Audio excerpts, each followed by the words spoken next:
just thinks that happened in her head, like the whole Roswell shit. We were just seeing her memory, her fake memory. Well, we live. What's up? Hello, hello, hello. We're live once again. We're going to be getting into Westworld. We're phasing it up this week. We got the regulars coming back, the ones who help me get through this show each and every week. We're getting it started with the one and only Snafuzi. What's going on with you this week? What's up? I'm feeling kind of down because you were right about so many things in this episode. You did have a few good calls that you have been saying from the beginning. 10 minutes into this episode, I knew you were right about a big one, and I was dreading coming on this afterward because I would have to face the fact that you were right about something. And it's making me question my life. But thanks for having me on. We will discuss this later. Oh, yes, yes, yes. This is going to be a good day. Absolutely. So many predictions starting to show the light, coming to the light, showing me I'm right. I'm happy. What are we going to talk about? What are you doing today, BBM? How you doing tonight? I'm doing great. Happy Memorial Day. And lastly, I'm going to be the only one on this damn panel who's for certain that Charlotte Hale is human. She ain't a host hybrid, double bot, whatever you call it. She human. And when Charlotte she does and confirms it, I called it. Or I should say just make sure that I stuck to my side to it, her being human. She ain't a host. I'm still saying she's a hybrid. She's that new Fandango host. Their little machines can't even tell that she's a host because she's that new style, new Fandango. Even our boy Andy over here has a crazy theory. What were you talking about? About which one? Like the Hale? Yeah. What Hale stands for something or something about that? All right. So I gotta go back. I gotta show you guys this scene. Here, I watched it with subtitles, so I've seen this. This is Elsie talking to Bernard. He is looking at when this happens. She says this in like just a different scene where it's only showing Bernard. And when you watch it on subtitles and someone's talking and they're not on screen, this is what it shows. It says Hale said, "God damn it," right? Except Elsie said it. And my argument is that in a show like this, where they know how many fucking crazy theories people have, there has to be some continuity, and they're not going to make this big of a mistake, right? So this is at least my thought or hope, probably wishful thinking, but we're going to go with it. That Hale could possibly be like an acronym for the new type of host that can't be detected. Because if you're looking at it from Ford's point of view, the grand scheme, if you actually want to conquer humanity, they're going to have to be indistinguishable from humanity. Like, so that's my big, why he would do that. He would need to make it so that they couldn't be detected. So I think Charlotte was probably the original host that couldn't be detected, and that's why we see her behaving weirdly in situations about being a real human.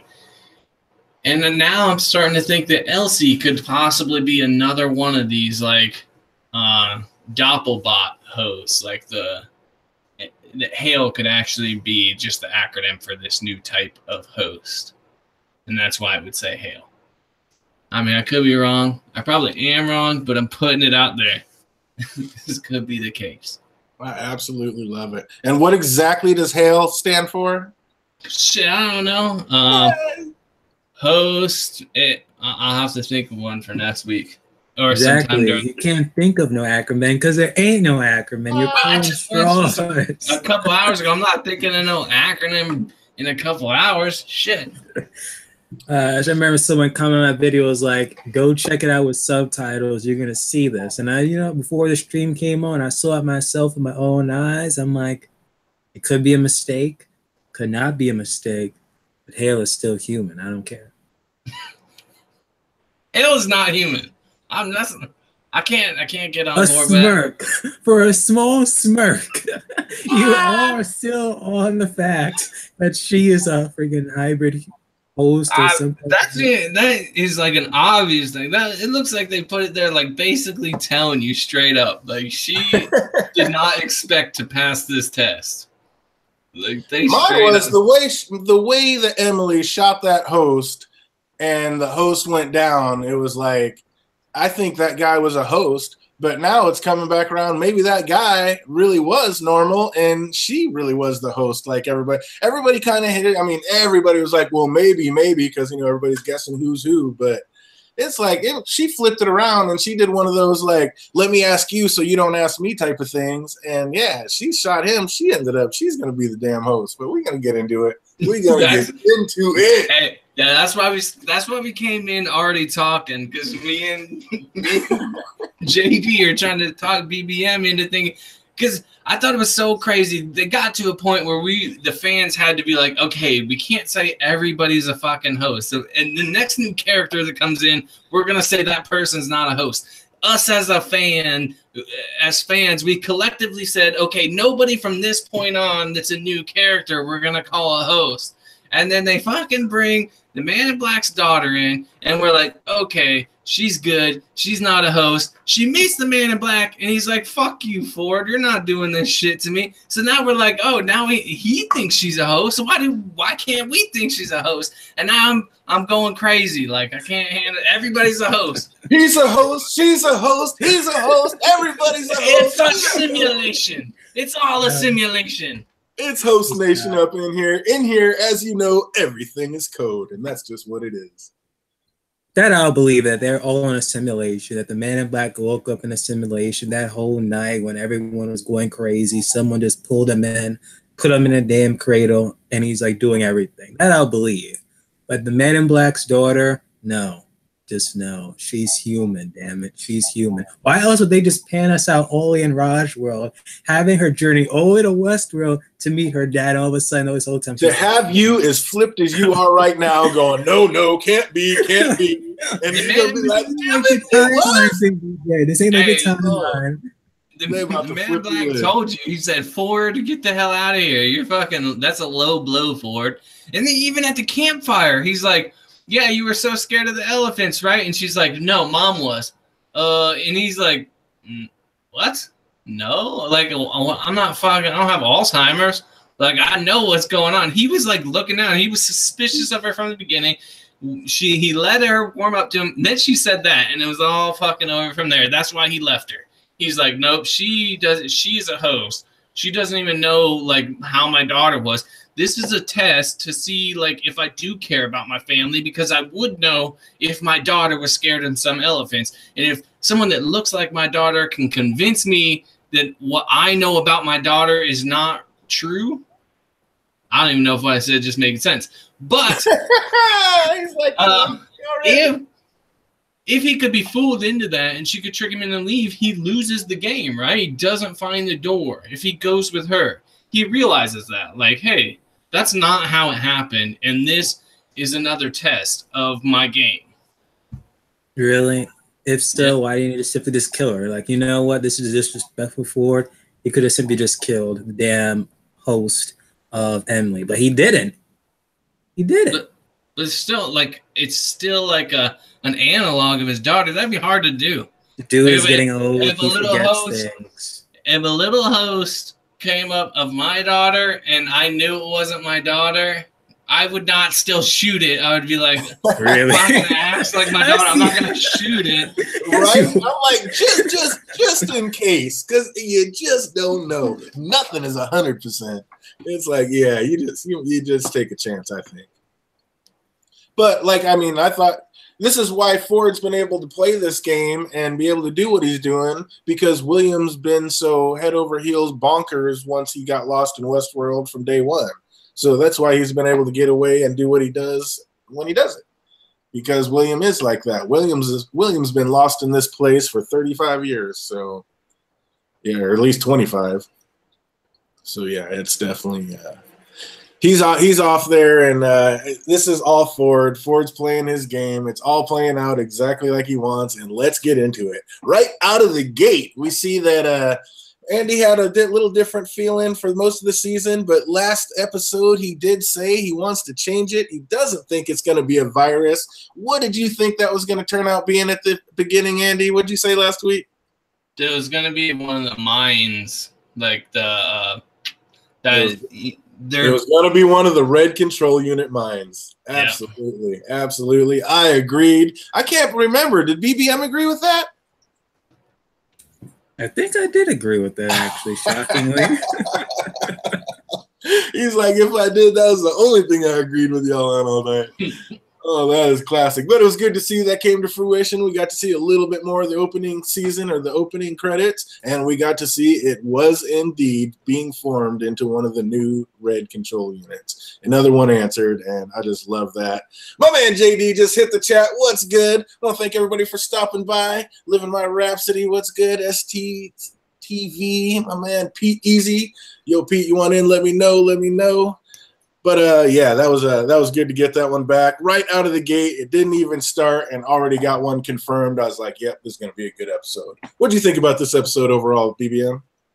This episode was good. Better than last week's, yes, because they didn't like dwindle more on boring ass Dolores and Teddy, romance stuff. No. They cut that thing out. But I actually wish that the Shogun world, like the finalizing it up and finishing that storyline, was kind of like added into last week's episode, but it was still good to see how it just concluded in this episode. And we got, more of Elsie and Bernard going into the cradle. And the moment when they were going in, I realized, wait a minute, this is the cradle here. We're going to find out, okay, what possibly happened here. We're getting like a little bit glimpses of like how was it destroyed? Because at the end of the episode, we kind of see like they at least just destroyed the entrance or as well as the exit, maybe. From that train, so it's on fire. The cradle's on fire. Oh man!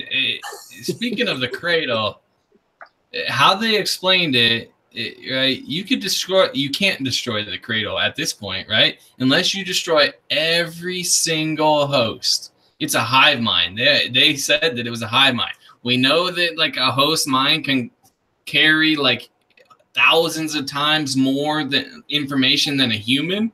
So as long as one host is living, this fucking cradle can just exist in that host's head.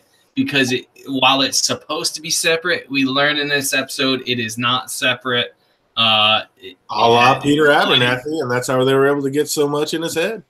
Yeah, so I think that they're gonna try to destroy the cradle and think like, okay, we got it, but because everybody except Elsie and Bernard know or think that the cradle is separate. So, I don't know. I think Ford set it up pretty nice so that the cradle will exist as long as any host exists. Yeah. Well, speaking of the cradle, the first scene is one we've seen before with Bernard talking to Dolores. And at first we were led to believe that it was Arnold and Dolores talking. But now we see, or what I believe, that it's Dolores and Bernard, and I don't even think that that's the real Dolores. I think it's Bernard inside the cradle. What kind of feelings were you getting out of this first scene, BBM? The exact same thing. At one point, I'm like, okay, if this is, Arnold and Dolores, you're going to get more out of it. But then it's the same time, as the weeks progress, we're all like, wait a minute, is that really Arnold? Or is that freaking Bernard and the mind of Arnold was uploaded into him? And the moment she was like, wait a minute, that's not what he said, I was like, oh no. And then she was talking about the test, the same type of like, what was it, infidelity question thing? Same thing like freaking young William said to Papa Delos. And it's all freaking coming together here. But it kind of looks like they're in the cradle though, because the way how they did the cinematography, it was like that the camera work. It's like the same thing how when Bernard entered the damn cradle too. You guys notice that? I did not. Yeah, when it goes like to widescreen and then it goes like full screen. Like every time it's widescreen, it was just like in the beginning of the episode, and the same time when Bernard is in the cradle. Really interesting. I'll have to check that out for the next playthrough. I didn't notice. That's pretty good. Pretty good. I like it. Gonna have to have me check it out. Yeah, I saw it. I just watched it last night. I haven't had the chance to go back, so yeah, I'll definitely have to get in there and check that out. That's interesting. We definitely called this one, but we're going to get back to that a little bit later. We can talk about another one. It looks like what's that? I just want to point out that like it's heading towards my Bernardold fucking is super plausible. We're getting closer to that. I think that my Bernardold is gonna happen. I think this is Ford fucking trying to make a Bernardold. Like I'm going with it. But that's what I got from the beginning. Super real recap. You think Ford's doing what now? Tell the people what you think you're doing. What's going on? The first you said what was my first impression of that first scene, and they go through. Obviously, it's like the same freaking thing as at Papadelos or whatever, like the questionnaire, and she says fidelity. I was like, if she says fucking fidelity, like this is Ford trying to make a Bernardold. Like he is trying to get Arnold back, like through this programming, right? So, and then she said it, like that big pause. We all knew it was coming, I think. I was like, fidelity. And then she said fidelity, and I was like, yes, we're getting a fucking Bernardold, like I've been saying this whole time, even though it didn't work out like I wanted to, where they're going to open up Bernard's head and there was going to be a red one that popped out. Damn, I was so close. But we'll talk about that later. Sorry. That's pretty sick. That's pretty sick. And yeah, it's definitely on there because like I just said, I don't think that's Dolores. I think that's Bernard inside the cradle. And that's the cradle, which we know Ford is basically the one running that. So yeah, I don't think that's really Dolores. So we're gonna get into that, but it's just crazy right out of the fucking gate. I mean, before it even started in the credits, I was like, oh shit, here we go. Just start checking them off. It is episode 6. We're supposed to be picking them out, and we are definitely doing that. But yeah, definitely think Bernard is being questioned for fidelity by Dolores, a.k.a. the Cradle, a.k.a. Ford. We're definitely going to get into that, but I'm right on track with you. Next, we see Dolores playing the piano, and as we meet the new Teddy, this was some big-time foreshadowing to some upcoming scenes, but the boss player playing the piano. I love that shit. What did you think about our new and improved Teddy, BBM?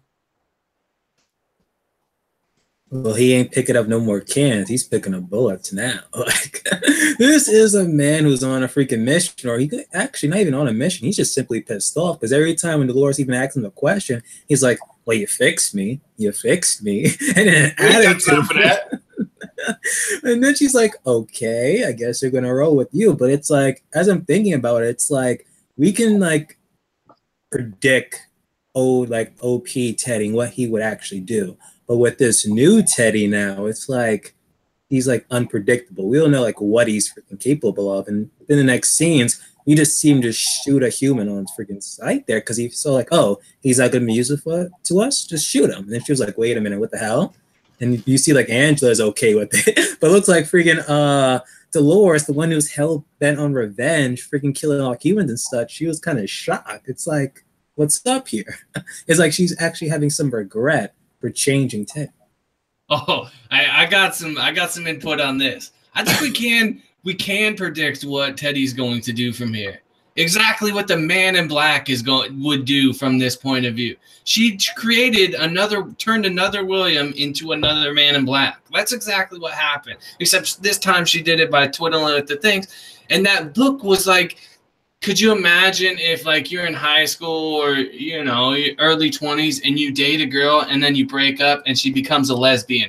And then the very next girl you date after you break up, she becomes a lesbian too. That's how Dolores just felt. She was like, God damn, I just created another Man in Black. Like I took a William and made a Man in Black. And I get another William and I make him a Man in Black too. I think that's what that look was. I think she realized what she actually did. It was her that took this good person and made him like an evil dude. And she was kind of reflecting on that. Like, is there something wrong with me that I keep doing this to these nice guys? Just like if you'd be like, is there something wrong with me? I keep turning these girls into lesbians. Like that you would have, I think she had that type of reflection. And he's very similar to Man in Black at this point. Man in Black would just go up and shoot somebody too. That's interesting. Because I looked at both of them, and I thought both of them were just kind of you know, like I say, I think Ford is just running this. This is all Ford's game as usual. And I just took it as two robots, not really like they had no feelings. Like they didn't care one way or another. They didn't think one way about it or another. They were just like, you know, Dolores is like, wow, huh, I mean, it's like she doesn't know what to think. She doesn't hate him. She doesn't not like him. She just like, it's like she doesn't know what to think. She's just like, huh, Teddy's new. Teddy's different. And she almost, if anything, like towards the end, seemed like she had a smirk. Like, all right, I can deal with this new Teddy. Yep, he's doing what I wanted. But I don't know. It's like she's still, if anything, then she's still being wary. Like, let's see if this is real, or let's see if he really can handle this. But I don't know. I just feel like they're just robots just walking through Ford's game. I mean, no. Is this the same guy who telling me to look at the smirk of freaking Charlotte Hale in that previous scene? Look at Dolores' facial expressions. She is not okay with what the hell she just created. I agree with BBM on this. She is not okay with it. She realizes like she kind of fucked up. And I think it's like, I'm going to keep going back to relationships. I think like girls get a bad guy and want to change them, right?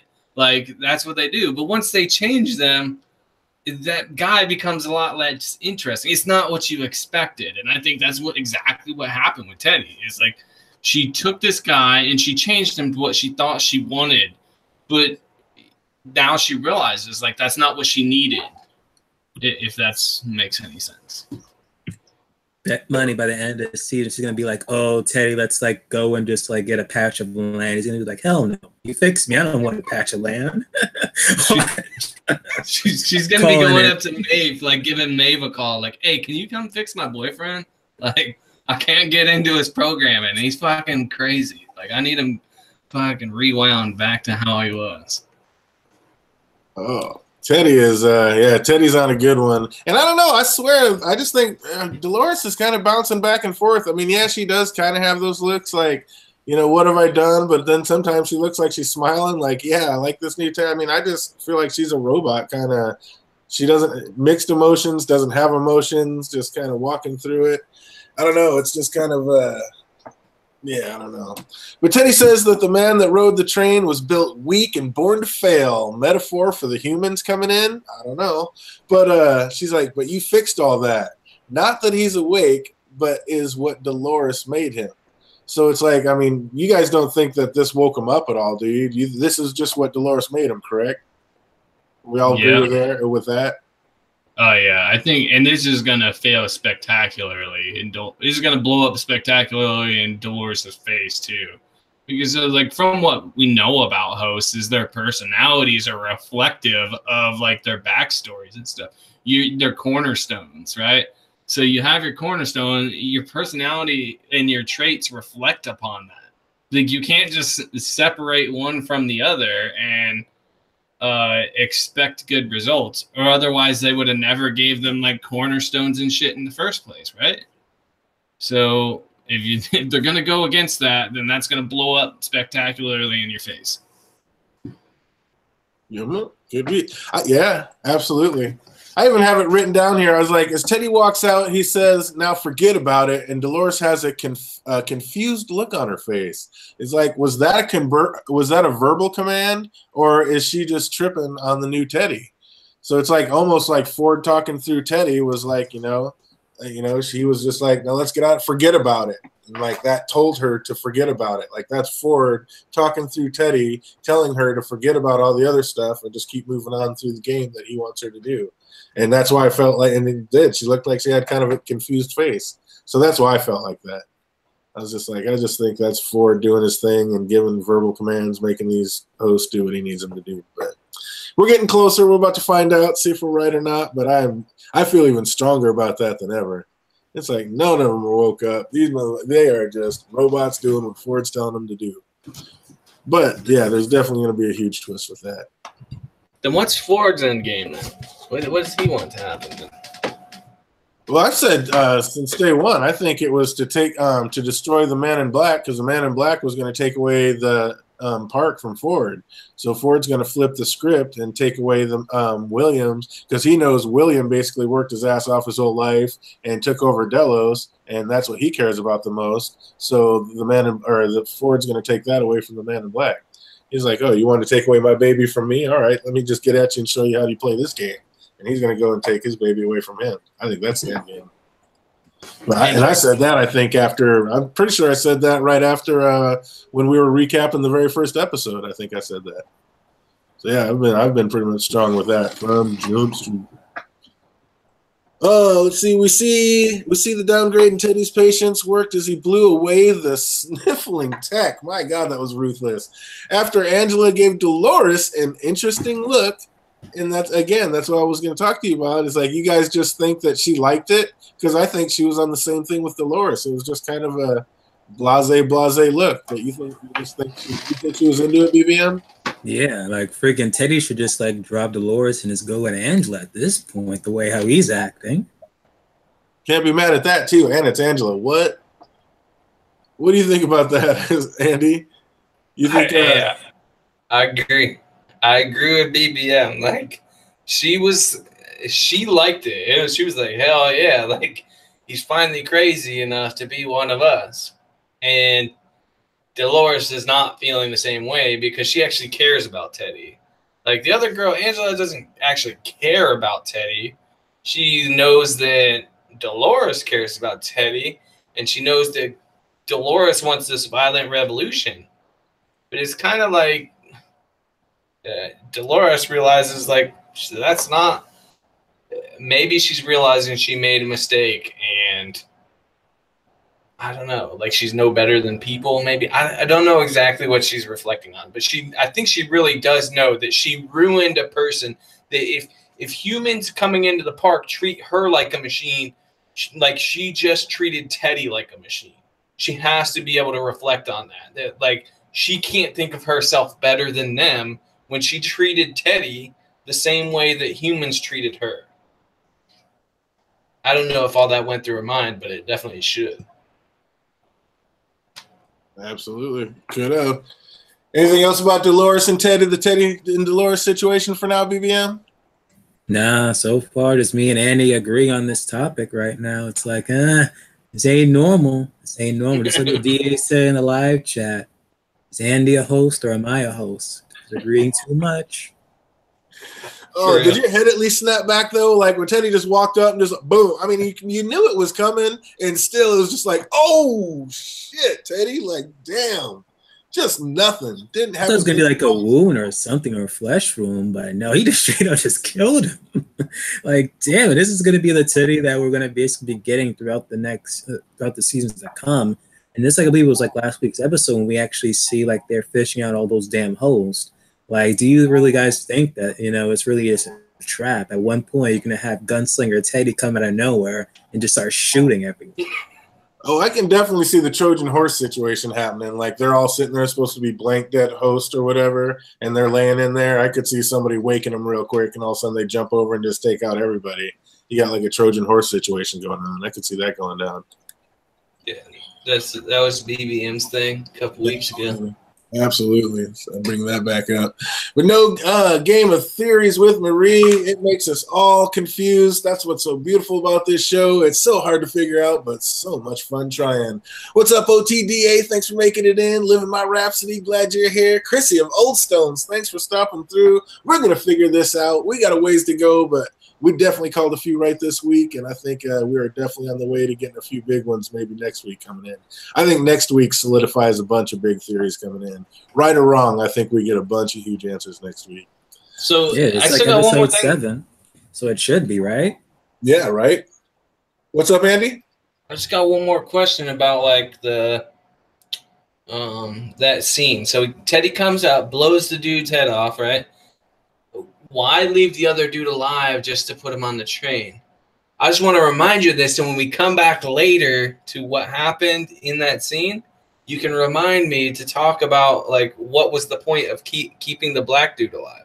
Oh, I don't think it had anything to do about that. I think Teddy, she downed his patience to 0, and he has no patience. And that guy was like, I don't know, they don't tell me anything. And that's like Teddy just heard the Peanuts teacher, just he just boom, I'm done with you. Let's go. We'll find him. Like that was just it. He has no patience, so he just blew him away. Sick of hearing your mouth. Let's keep it moving. I just think it was nothing more than that.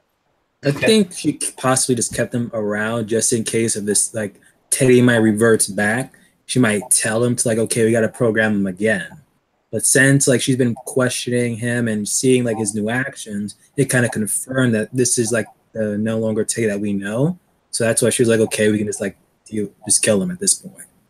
It's just pointless. But at the same time, they kind of should have kept him around, though, since, you know, earlier episodes, we see him just, like, wake back up dead host. So it's like, they should have kept him around, but I don't know.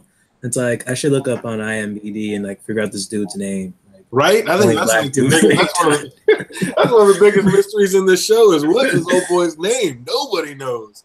It's like, they've never given one. Never. And but if you think, I don't know. I just feel like if Teddy's so ruthless and stuff now, right? Why show any mercy? He says, this is my last bit of mercy. Why show that guy mercy? He could have killed him out on the thing. Like, there's something significant about this guy and Teddy is my point. There's something between these two. So that's my point. When he gave him the gun and the bullet, I'm like, wait a minute. Was Teddy just really trolling this whole time, and he was hoping that eventually later in the episodes to come, he might use that bullet to kill Dolores or something? The next thing you know, the dude ends up dying on the train. I was like, okay. Unless he somehow got out of the train, and then next thing you know, we do see him later on. I don't know. Yeah, maybe he kicked out a window and jumped out and got out quick. Ian Chon wants to know, before he got locked up, were they at least smart enough to take his tablet away from him? Probably. Again, it should be a smart thing. I don't think they showed us, but yeah, I mean, you'd think they'd want to do that. But I don't know. We've never seen anybody but him do anything on it. So do they even know how to use a tablet? I don't think any of those hosts could use it. They wouldn't know what they were doing. Then killed the wrong man. But time will tell, and we got another scene coming back to that. But next we go back to Shogun World, and as I feared, we opened up with Maeve just standing over a mutilated Shogun army, sword in hand, bloodied from head to toe.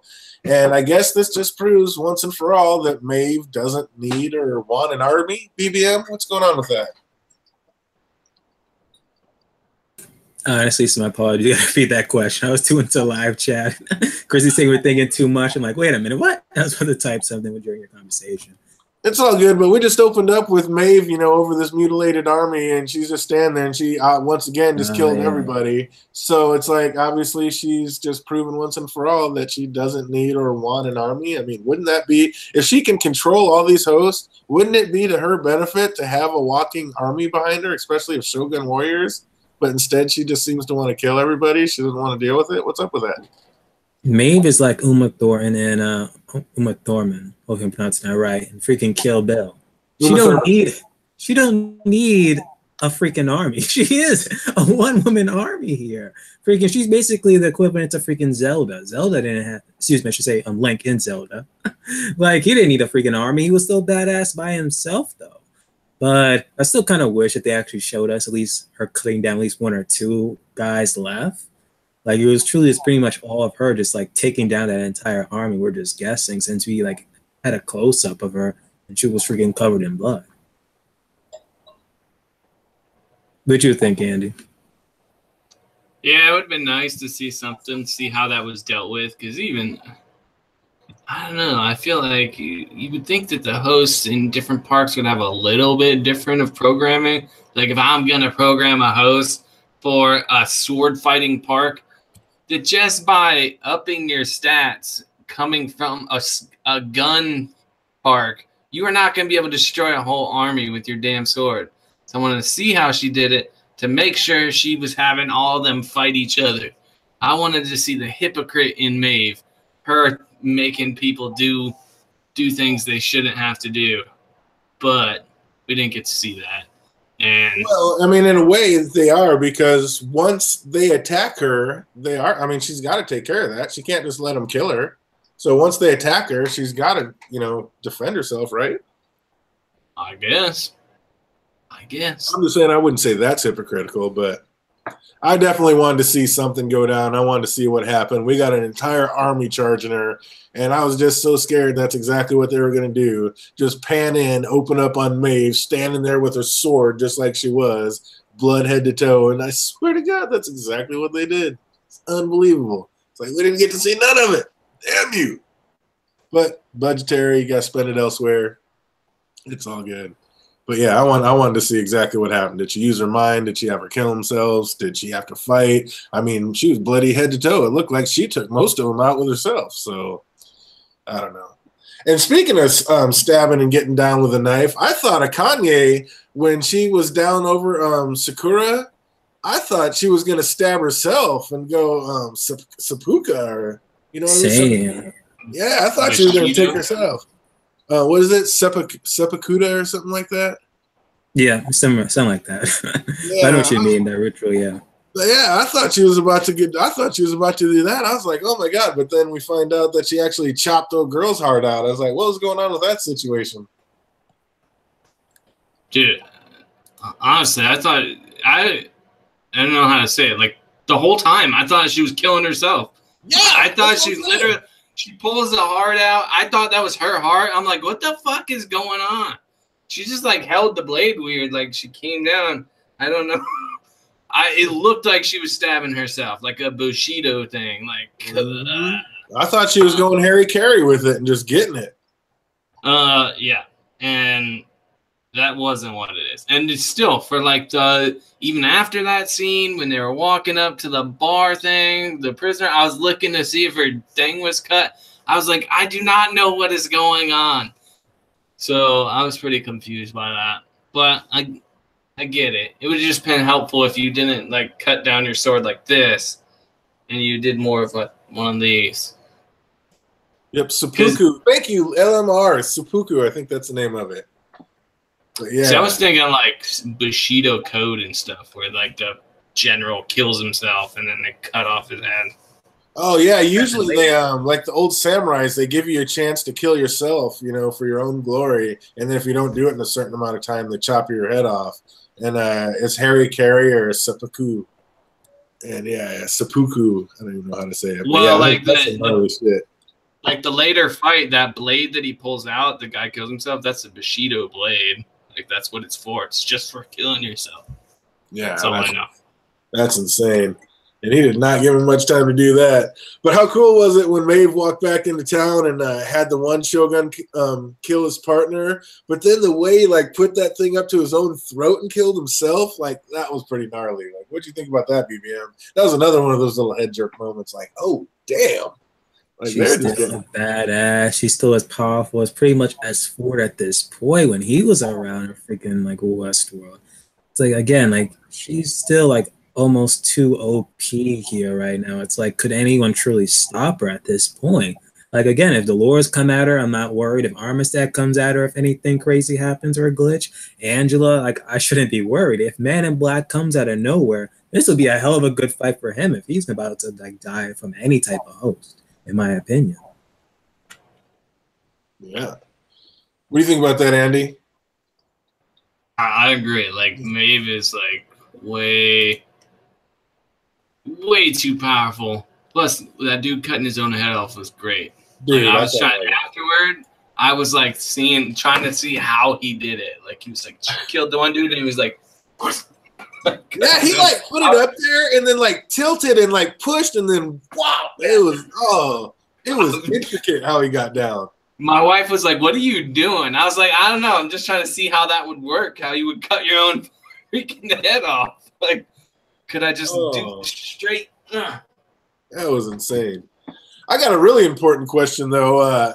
BBM Tanaka, the Shogun that was in charge of back in town, he was sitting there, and Musashi challenges him to a duel. And after watching, what do you think? And especially the way Musashi got down with two swords at one time, could Musashi beat Arthur Dane in a sword duel? BBM.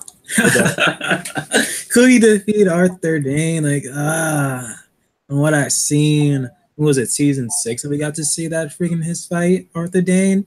With this one, like, I can see him.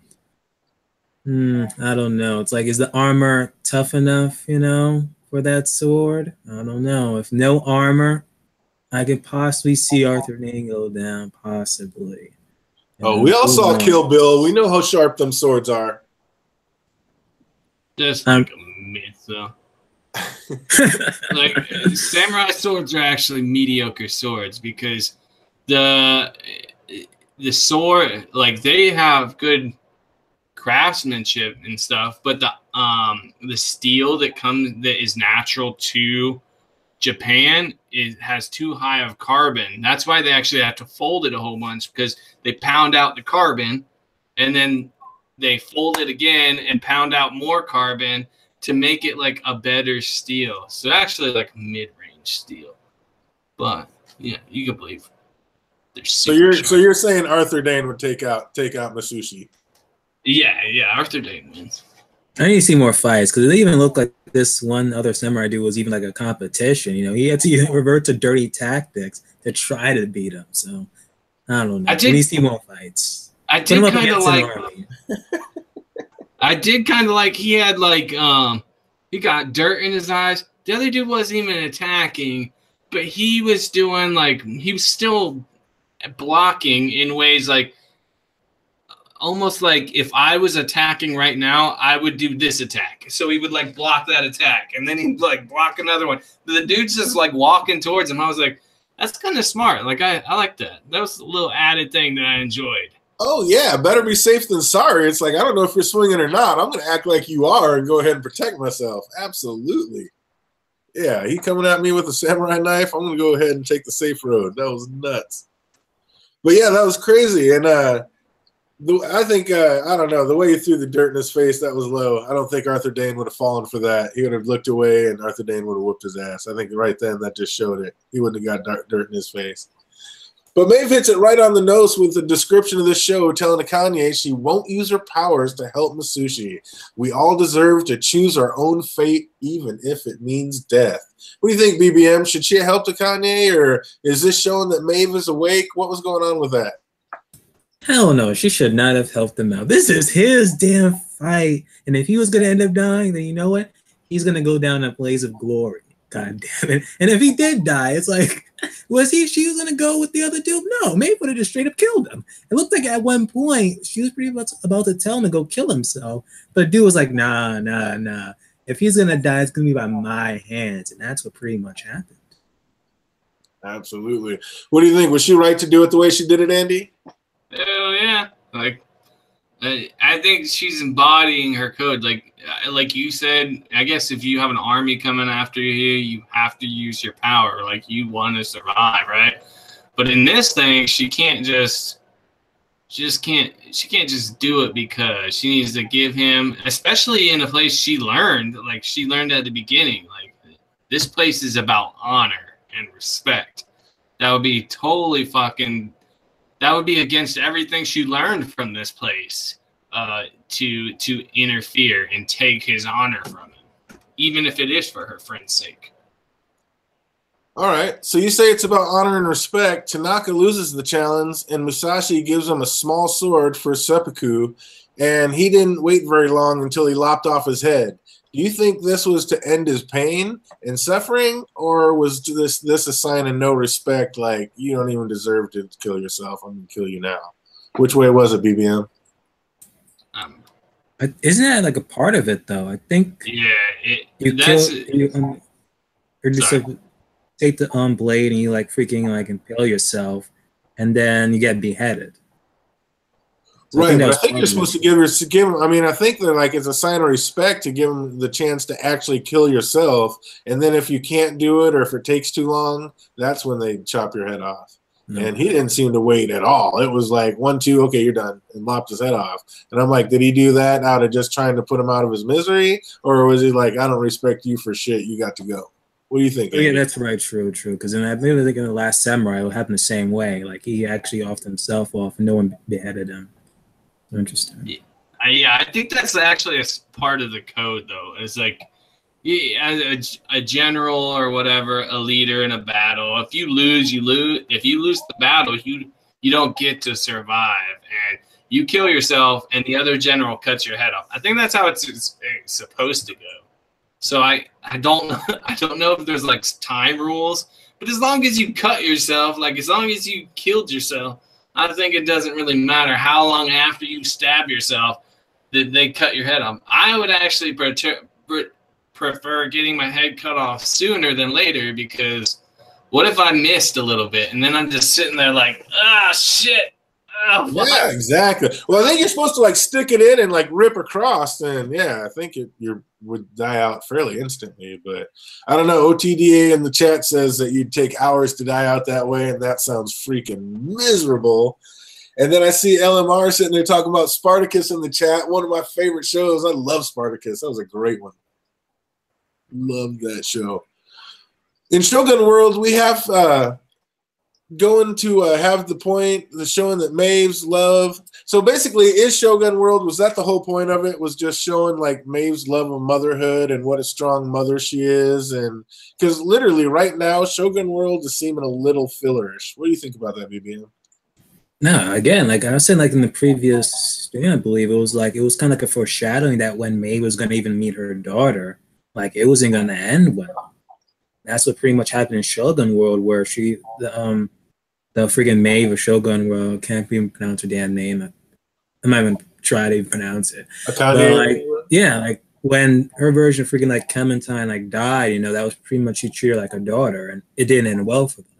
And that was pretty much going to be a foreshadowing of what was going to happen near the end of the episode, where Maeve did finally get to see her daughter, and it didn't pan out well because she really didn't even like recognize her. That's true. That's true. What do you think, Andy? Is this all filler, or is it going to have a deeper meaning later? I think it is like 99% filler. But what we're going to get from it is basically what the end quotes, right? Okay, so here's everything you get from Shogun World. Maeve gets some new powers, which she could have got in Westworld. So unnecessary.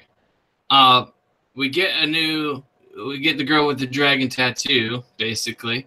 And that apparently you have to get from there.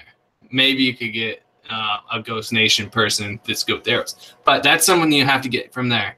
So that's, as far as I can see, that is the only thing that actually get from there. Yeah. They couldn't be from somewhere else. Sizemore could have got that phone thing from that one dead security guard, whatever dude, from that episode as well.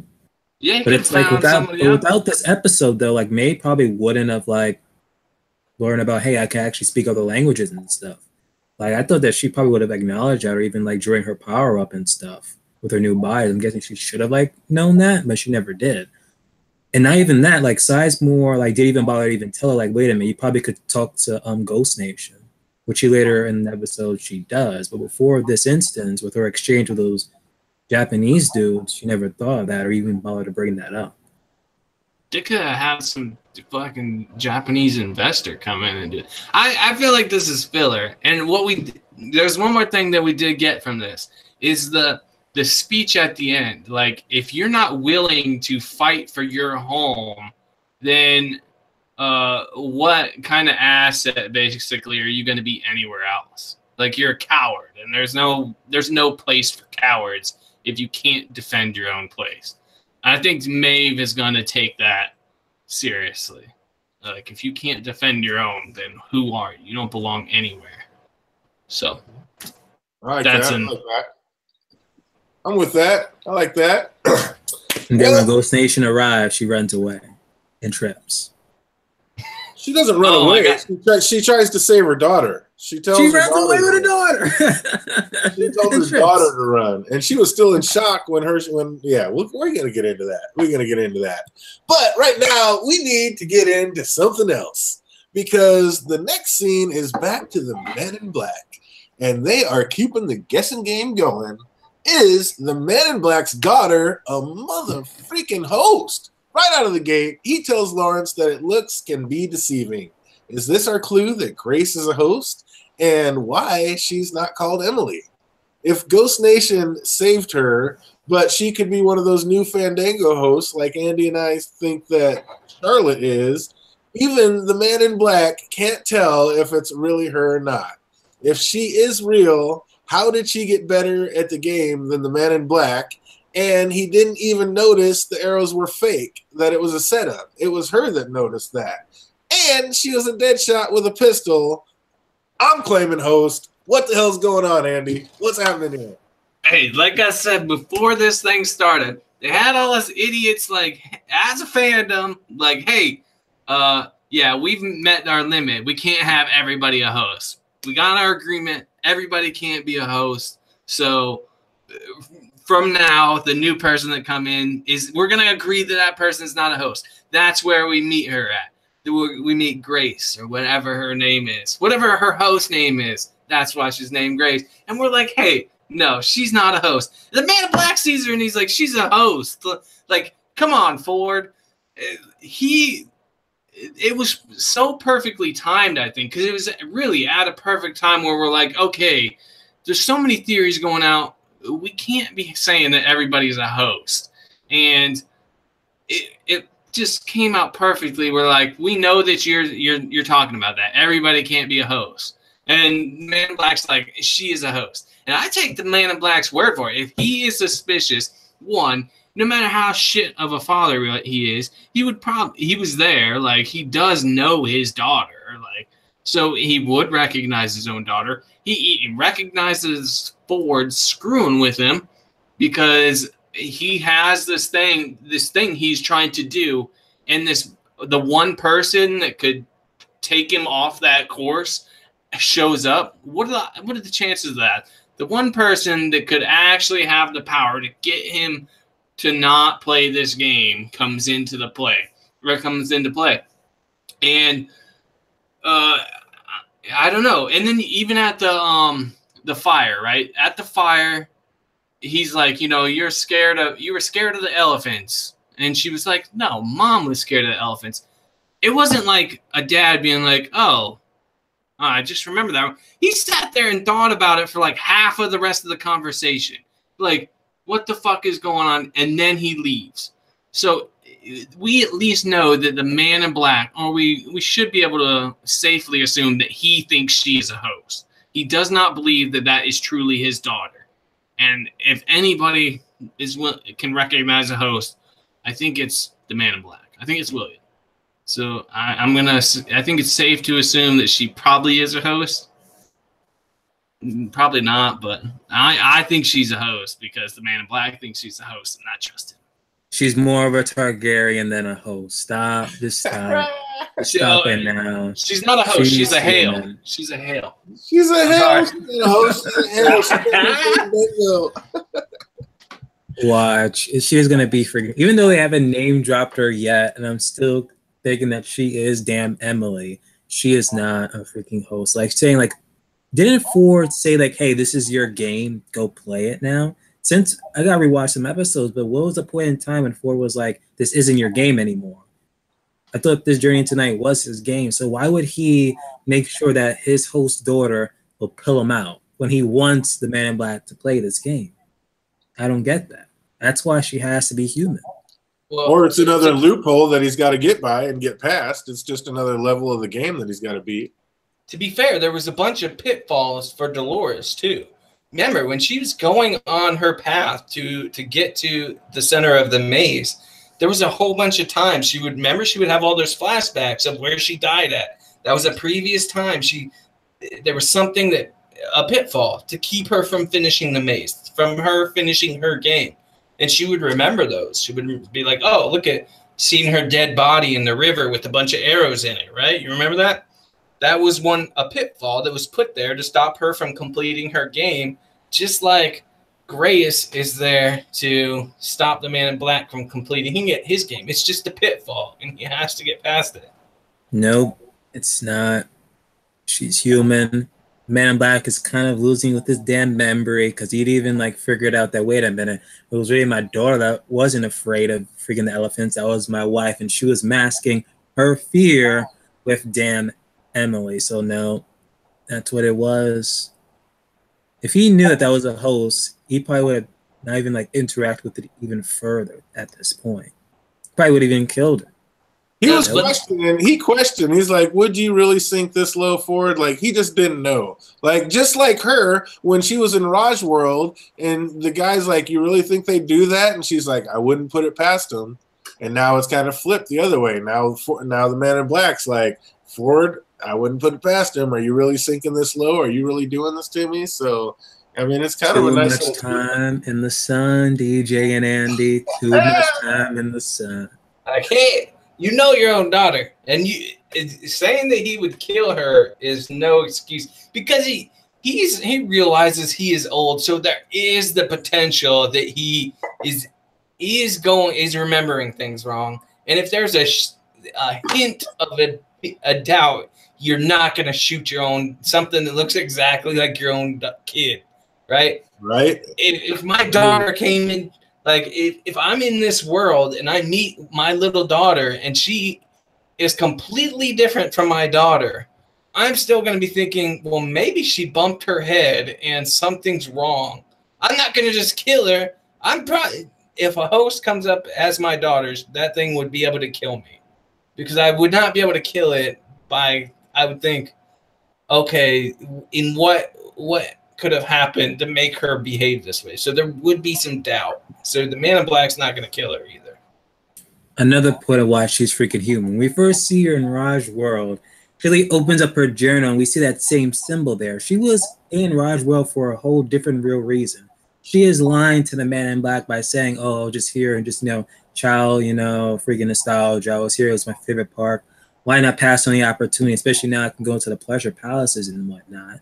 No, that's not what she said. She was there for a mission. She was, well, we'll get to that later, but she's there on a mission. She said that she was going to pass when Charlotte Hale, who is a new hybrid Fandango host, when she got invited by Miss Charlotte Hale for the Gauntlet, which, like I said, we're not even here yet. We got to talk about what is even the Gauntlet about. What is that?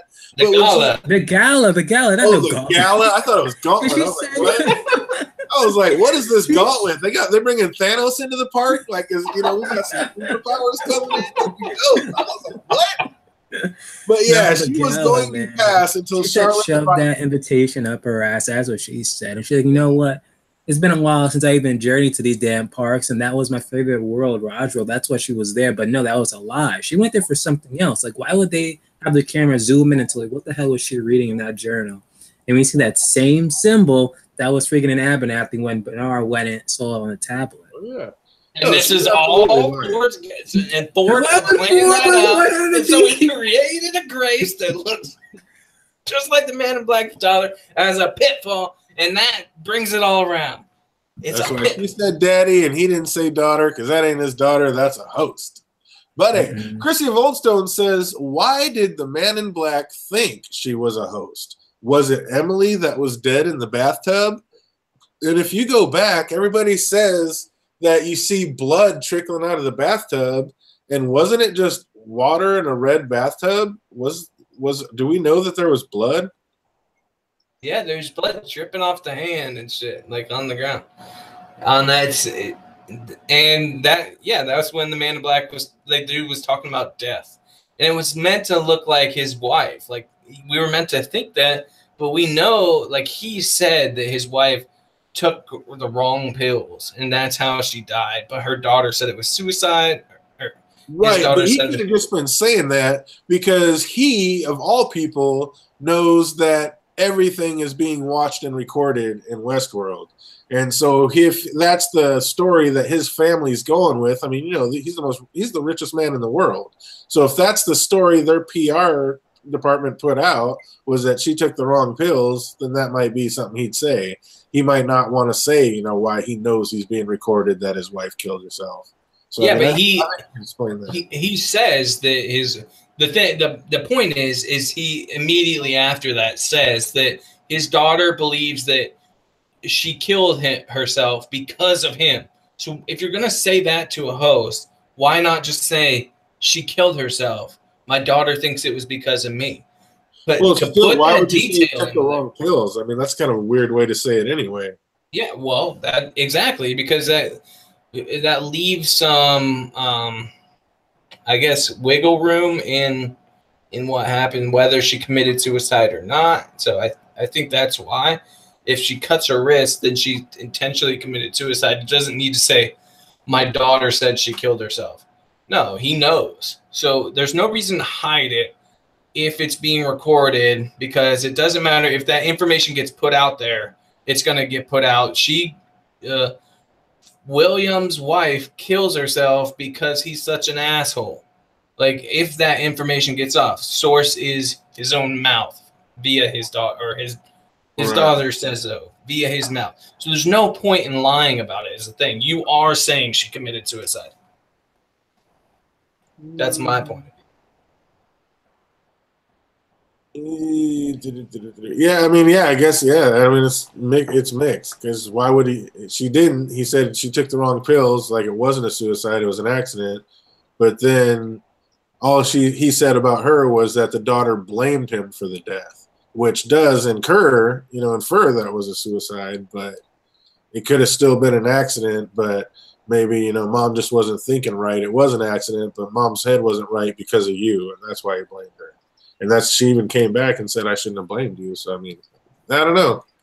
I guess that one's just think that the pill she took made her go psycho and cut herself in the tub. That's why we see the blood.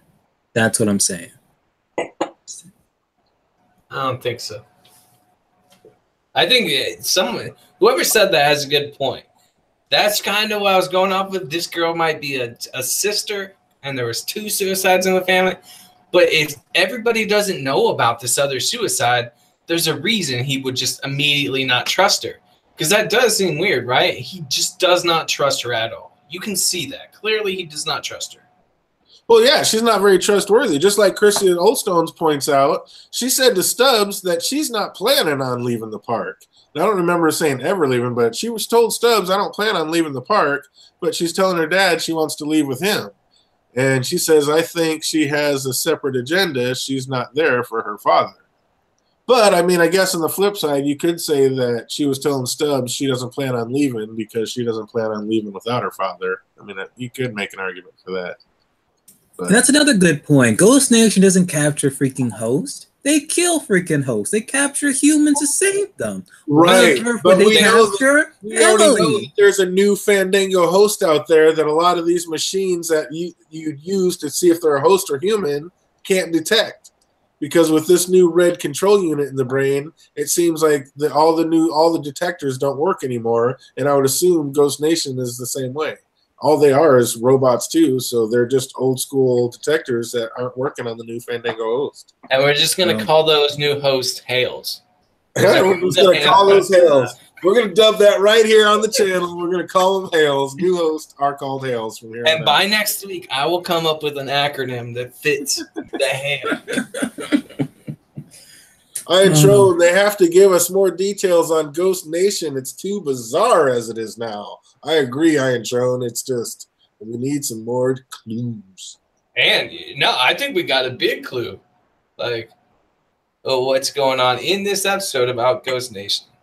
I mean, yeah, we don't even know. We're going to get to it. But, I mean, they're not just killing off hosts, because we saw one host that they certainly didn't kill. They said our paths are the same, as a matter of fact. But we're going to get into that.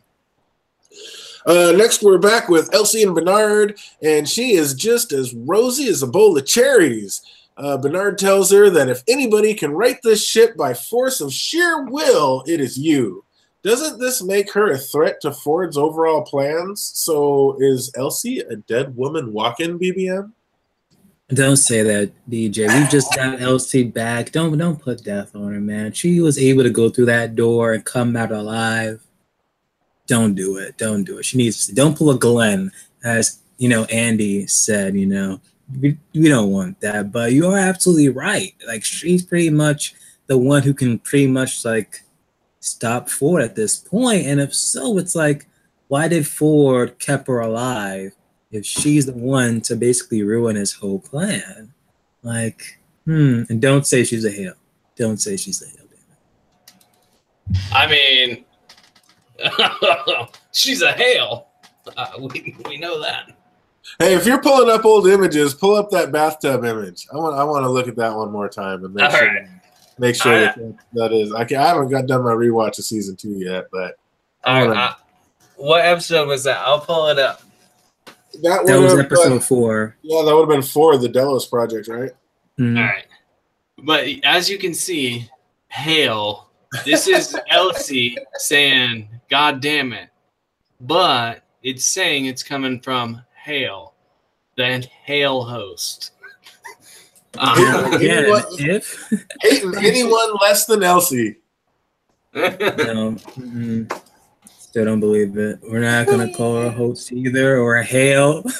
Oh, what? I see somebody saying, Spots make the chat. What's up, IC Spots? Good to see you out there. Glad to see you made it. IC Spots says, notice Zen McClellan as Ghost Nation character again. Hope they develop his character more.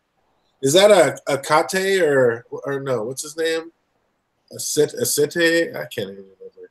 That main native dude. He was like the first one there with Angela when they first went to Logan from the Delos Court. I mean, from the Argus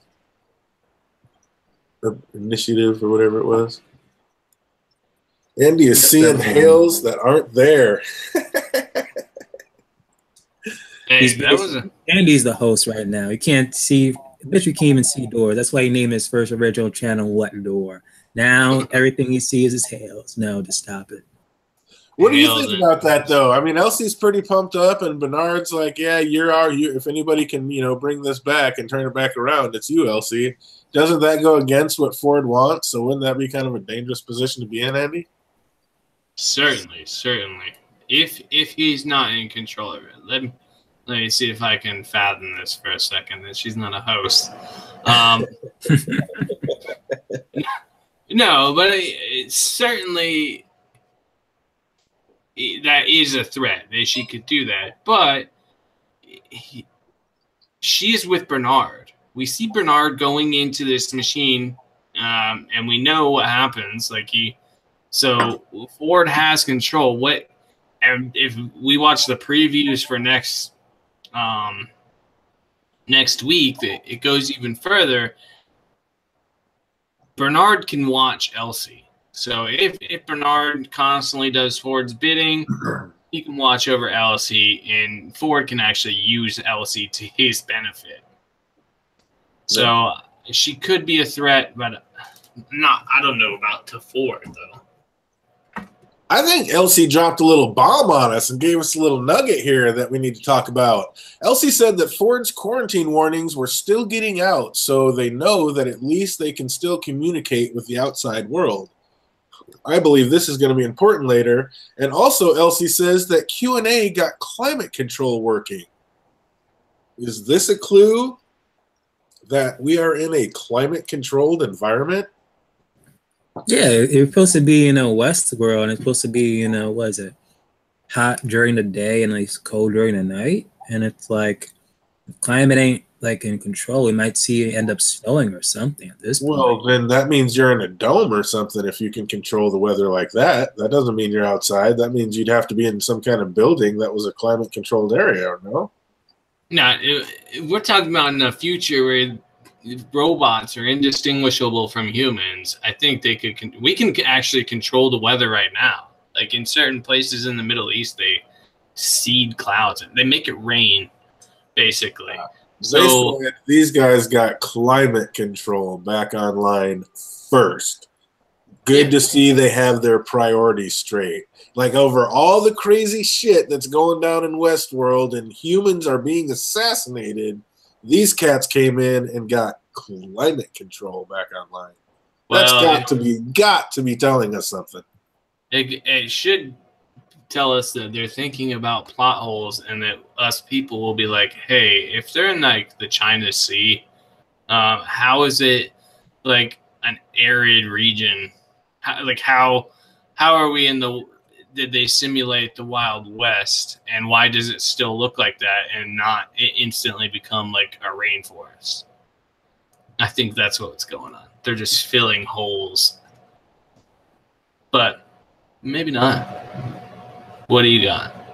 I don't know. I just think that's super interesting when she dropped that little nugget. I was like, I just thought we were out in an island out in the China Seas. But I mean, it's almost got to be like, world, that dude that was being recorded, like Ed TV type shit, or not the Ed TV, the other one, where he was inside the whole time and Ed Harris Truman was Show. Yeah, the Truman Show. It's almost like it'd have to be something like that, where this whole world is inside some kind of dome. It's like, why was the very first thing they were worried about was getting climate back online? Like, I don't know. There's definitely something more to that. We don't have all the details, but that's going to be like I said, the cradle was going to be a big deal. This climate control thing is going to end up being a big deal. She didn't just drop that line out of nowhere. There's some shit going on. Out of all the shit going on, she looks in and like, oh, at least they got climate control back online. Good to see your priorities are straight. Which tells me their priorities are absolutely straight, and there's a huge freaking reason that they had to get the climate control back under wraps. I think it's just like a big joke. Like, one, it seems like a real place, like a real business where they have their priorities fucked up. But also, I think it's a joke to people like me who are like, I was honestly thinking that once we learned it was like in the South China Sea, I was like, well, how could this world possibly be like a arid region, right? Like, that's not how that climate is there. And so I think she's like glad to see they have their priorities straight. Like, it's like a joke to people like me by saying like, yes, there's you believe fucking robots that people can't tell are robots, but you're freaking worried about how the weather is there, like how that's maintained. Like, it's just a snarky remark to us people, is my perspective. What do you think, BBM? Is it going to be a big deal like I think? Or are you with Andy and this was just a blasé little passing joke, nothing? No, it's like bringing up good points, though. Just like what Chrissy was saying, like maybe Ford is controlling the important aspects and the climate is not one of them. I think it's like kind of like one of them, because if you want to make sure like, you know, the journey into the night is made successful, you got to make sure the climate's all right, you know? Again, like, for all we know, it could end up start snowing. A hurricane could come out of nowhere. It's like so much like climate disasters could just erupt because it's not under control. That's my viewpoint of it. I think I'm starting to lean more with Ian. I think this is all happening in the eye of a blue-eyed giant named Macumba.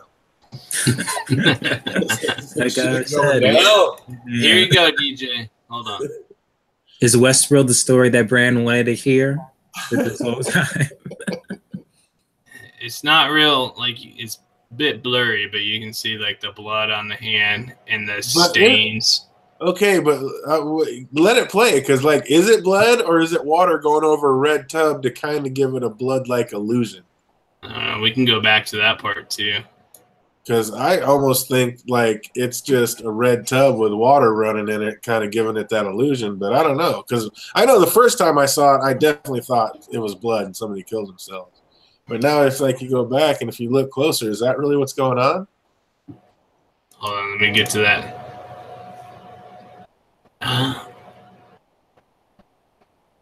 Here we go. So you think it's the tub is colored red? Is that what you're saying? I mean, right there, it sure looks like a bloody water, like in a white tub. Bloody? That looks like bloody water in a white tub, right? But yeah, that's what I was thinking. And then it kind of pans to the fingers and shit, and you can just barely see it. But I think that is kind of. Look at that. That looks like a red tub. Mm-hmm. That looked like a red tub with water rolling over it to me. But you could definitely see on the other image from the side that it was white, like up top. Unless they have a creepy ass tub that's like, hey, I think they're playing like some kind of illusion right there. I don't know. I think they're messing with us right there almost. But for what reason? For us to come up with this crazy theory? What we also have to think of, like, what would a normal fan think? That if you were just someone watching the show, you would be thinking, oh, that is the wife killing herself, right? Like, yeah, we know that she killed herself. So that's what that is. And that's why this whole scene is bothering him, or the Man in Black. That's what's causing him to do the right thing in this situation. But, like, as people that look at it more deeply, we're like, hey, like, didn't she take pills and, like, kill herself that way? So I don't know that it would benefit normal people to hoodwink you there about that. like, oh, this isn't someone killing themselves, and he's just thinking about someone in a red bathtub. Sorry, that made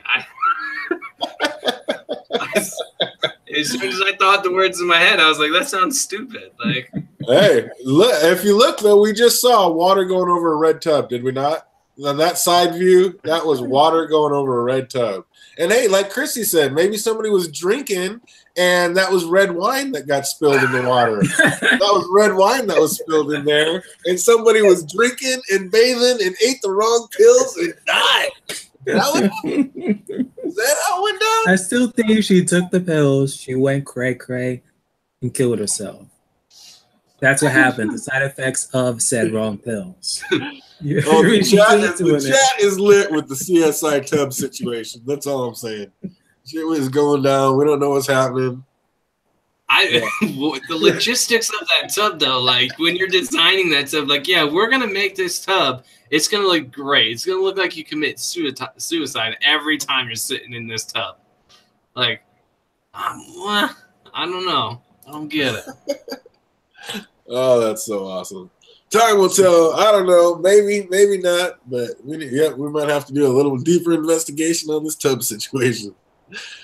Oh, the cradle is just the host backups. What's that? What did they say about the cradle? The cradle is just the host backups. It can simulate park narratives, but it can't influence park systems because what? The cradle is just the host backups. Interesting, BBM. What do you think about this situation? I'm still confused at one point, though. But if it's just the backups, it's like, then what's the main thing then? Just whatever in the host's mind, whatever? Well, we know Elsie's all freaked out about it. She doesn't even like going down there. And she's like... It's in a dark room with red light. Of course you should be freaking out. Like, she walked in, she was like, I do not like this. And, yeah, she was not feeling it. But, yeah. Elsie, when she walked down there, she said, or Bernard tried to ease her down, and he said that it's just code. And she looked back and was like, you don't believe that. So it's like Andy was saying, we got a hive mind situation going, and it's basically alive. And there is basically exactly what we called. The cradle is the backup minds of all the hosts, and basically the narratives and where the host, where they grab the control monitors to put into the host. And basically they're all in a hive mind, which means you can grab any ball and put it into whatever host and program it to do what you need to do, which is amazing, which is, of course, what they have to do. That's why they can have different Clementines and different Maves and different hosts playing the exact same roles, because it's all hive mind and you can just insert anybody anywhere. But how happy were you to see all this information, Andy, when they finally let us know about this? Oh, man, I liked it. I saw that BBM was somewhat right. If you think about it, it's like a narrative thing where you test narratives, right, without it affecting the real world or the real part. That I'm right, because last week I think both of you guys were like, it's not that, that's not the cradle. And what was it? You were kind of right, because it's not completely that either. Like it's a computer simulation that's constantly running, and you can see it. It's supposed to be separate from the whole park, but is not. So, and we do see Ford in this later, and it's worth bringing up now because they talk about it being a hive mind and it being separate from the park. But since it has been changing stuff in the park, like as things are getting off of a loop, like a new loop, like DJ's always talking about, that everything's just on a different kind of loop that we're not used to. It's all a story. Anytime stuff starts to deviate from that, like when we see Teddy last season and he walks into Sweetwater off the train and then all of a sudden shoots that guy and goes back and finds Dolores, right? That was like the cradle telling him to do that. It was influencing. And I think these dogs, like we keep seeing these wolves, and that's what these wolves are about.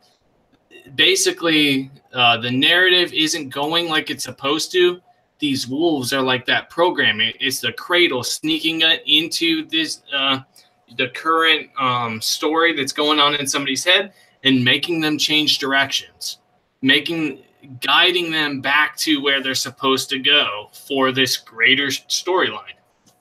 So it also creates a scenario where, since this hive mind basically can be connected to every host, it is not killable. You can't, unless you wipe out every single host, you cannot destroy the cradle. You could go and destroy all the computers in the cradle, but it's also existing in everybody's head, or all the hosts' heads. So we got a crazy scenario that Ford set up way better than him putting his consciousness in a host, him putting his consciousness in all the hosts. That is a great plan on his part. Absolutely. So he gets them all to do what he wants. People don't know it's freaking a hive mind, because when we go into episode, what was it, 5, when they were talking about, oh, the cradle's destroyed. In reality, the cradle is not destroyed. So why would they even bother to say that? So only a select few people know that's a hive mind? Well, it was separated from it's supposed to like basically have no Wi-Fi. So it's not supposed to be connected to the park. It's just where they create the narratives and like how the world is supposed to ideally work out, right? And then they take one character from that world, see how they put him in it, test to see how he functions in the greater West world. And then if it functions properly, they create that character, they take it, make one of the brains and put him in, right? So that it's not supposed to be connected to the world. So they think if they destroy that, it's done, right? There's nothing, that part of it's done. But that's not how it's going to work, because it has some Wi-Fi and it uploaded itself into the real world or into all the rest of the hosts. I think that's going to be the thing, the problem, because Elsie did believe that it was separate from the real world or from the regular hosts. And she was surprised to see that it was talking. It was changed whenever they would change something, it would change it back. Okay, now I get you. I get you now. It was at this point she learned that it was a hive mind. Yeah, basically. So everybody was just doing what that thing wanted it to do. And the Bernard says you can't access it remotely. You have to do it in person to find out what's influencing the source code. Which, I mean, was there any doubt whatsoever when he said that? What Ford, green lights, red lights, everywhere was like Ford. He uploaded himself into the cradle. He uploaded himself into the cradle. Made sure, you know what? I'll make sure the journey tonight goes well and successfully. And pretty much it is with him inside. And we keep on seeing, like, every other episode, Men in Black was in, that young body of himself. And then we see him, talking through freaking Gus from Breaking Bad, who was like freaking in that episode, was it 2, I think it was? Like telling the others like freaking shoot themselves and stuff. It's like there was so much hints that that freaking Ford was actually in this game, trolling things still. Big Pete Easy got a good question. He says, why did Elsie say to Bernard that his head is like hers? And I can see where you could twist it like that, but I think she was just comparing the fact that his robot head is just like her human head, the way it's made up now, and that's going to hurt like hell if he goes and does what he does. But he's like, screw it, pain is just a program. Let me get into this. And holy shit, that was another just Twitch moment. Like, God, oh, that looks painful. I know you're a robot, but I still feel for you. That was bad. And was it just me, or did it look like his control unit wasn't white or red, but it was almost like a black color? Like it was a whole different situation than anything else going on. Did you all notice that? Brown. I don't know. I gotta look at it again. I thought it would look like brownish or something. Yeah, right. It did. It sure as hell didn't look red, and it didn't look white. Like it looked like, and I was like, is it just goopy because of the brain matter and like this nasty brain it just got dissected through? Or does he have a different situation going on and he's a whole different kind of Fandango host? Which we kind of know he is because the regular functions don't work on him. Yet it did, and that's another thing. We know like all through season 1, they'd be like cease all motor functions, and all the other hosts would just stop cold. But Bernard could be in there, and he was fine. Like he had his own set of oral codes that stopped him and that he was working on. And yet, when he was in there talking to Dolores right at the beginning, she's like, no, he didn't say it like that. And he's like, what are you talking about? She's like, cease all motor functions, and he stalls out. Because it's Ford. Only Ford was able to like do the cease-all motor functions on Bernard. And if we're gonna say that he's in the cradle as we speak, that's like freaking like Ford just using the host body of Dolores to talk to him at that moment. Right. But we still don't know. It could just be either him in the cradle, which I think it is, or it can be later on within episodes where, you know, Dolores still have a soft spot for Arnold, and she basically wants to create a freaking hybrid at this point. Take care, Marie Beasy. Thanks for stopping in tonight. Hope your dinner is delicious. But yeah, definitely you got a point there. I like that, BBM. Absolutely. I agree. Like it's Ford. It's not actually Dolores in there. Since Ford is the one that could do it, like he can do it to Bernard. Right. But yeah, it was weird how they just used that terminology when that's never really worked before. He had to have his own different kind of code. And like his was more Shakespearean. Like that's enough, Bernard. And it could be like a memory too. Like, it doesn't necessarily have to be happening in our timeline. They could be showing us how Ford created Bernard in the first place. Like that could be a situation like that, where Bernard is looking at himself, right, being created in the cradle, right?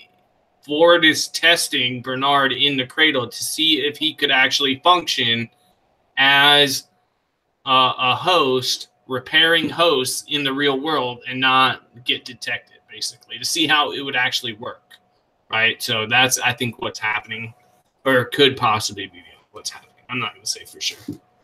I think Living My Rhapsody has it absolutely right. Ford is a ghost in the machine. That's so perfect. Back to Maeve. Let's get back over to Maeve, back over to Shogun World. And Maeve and the crew are returning Sakura home. Now, doesn't the fact that this place exists and the altar's already set up, and, you know, the altar's ready to go, girl just has to spark the little flint and they burn the heart. And, like, this whole scene is, like, set up and ready to go. And the fact that it is, doesn't it mean that all these hosts are just still on their loops? What do you think about that, BBM?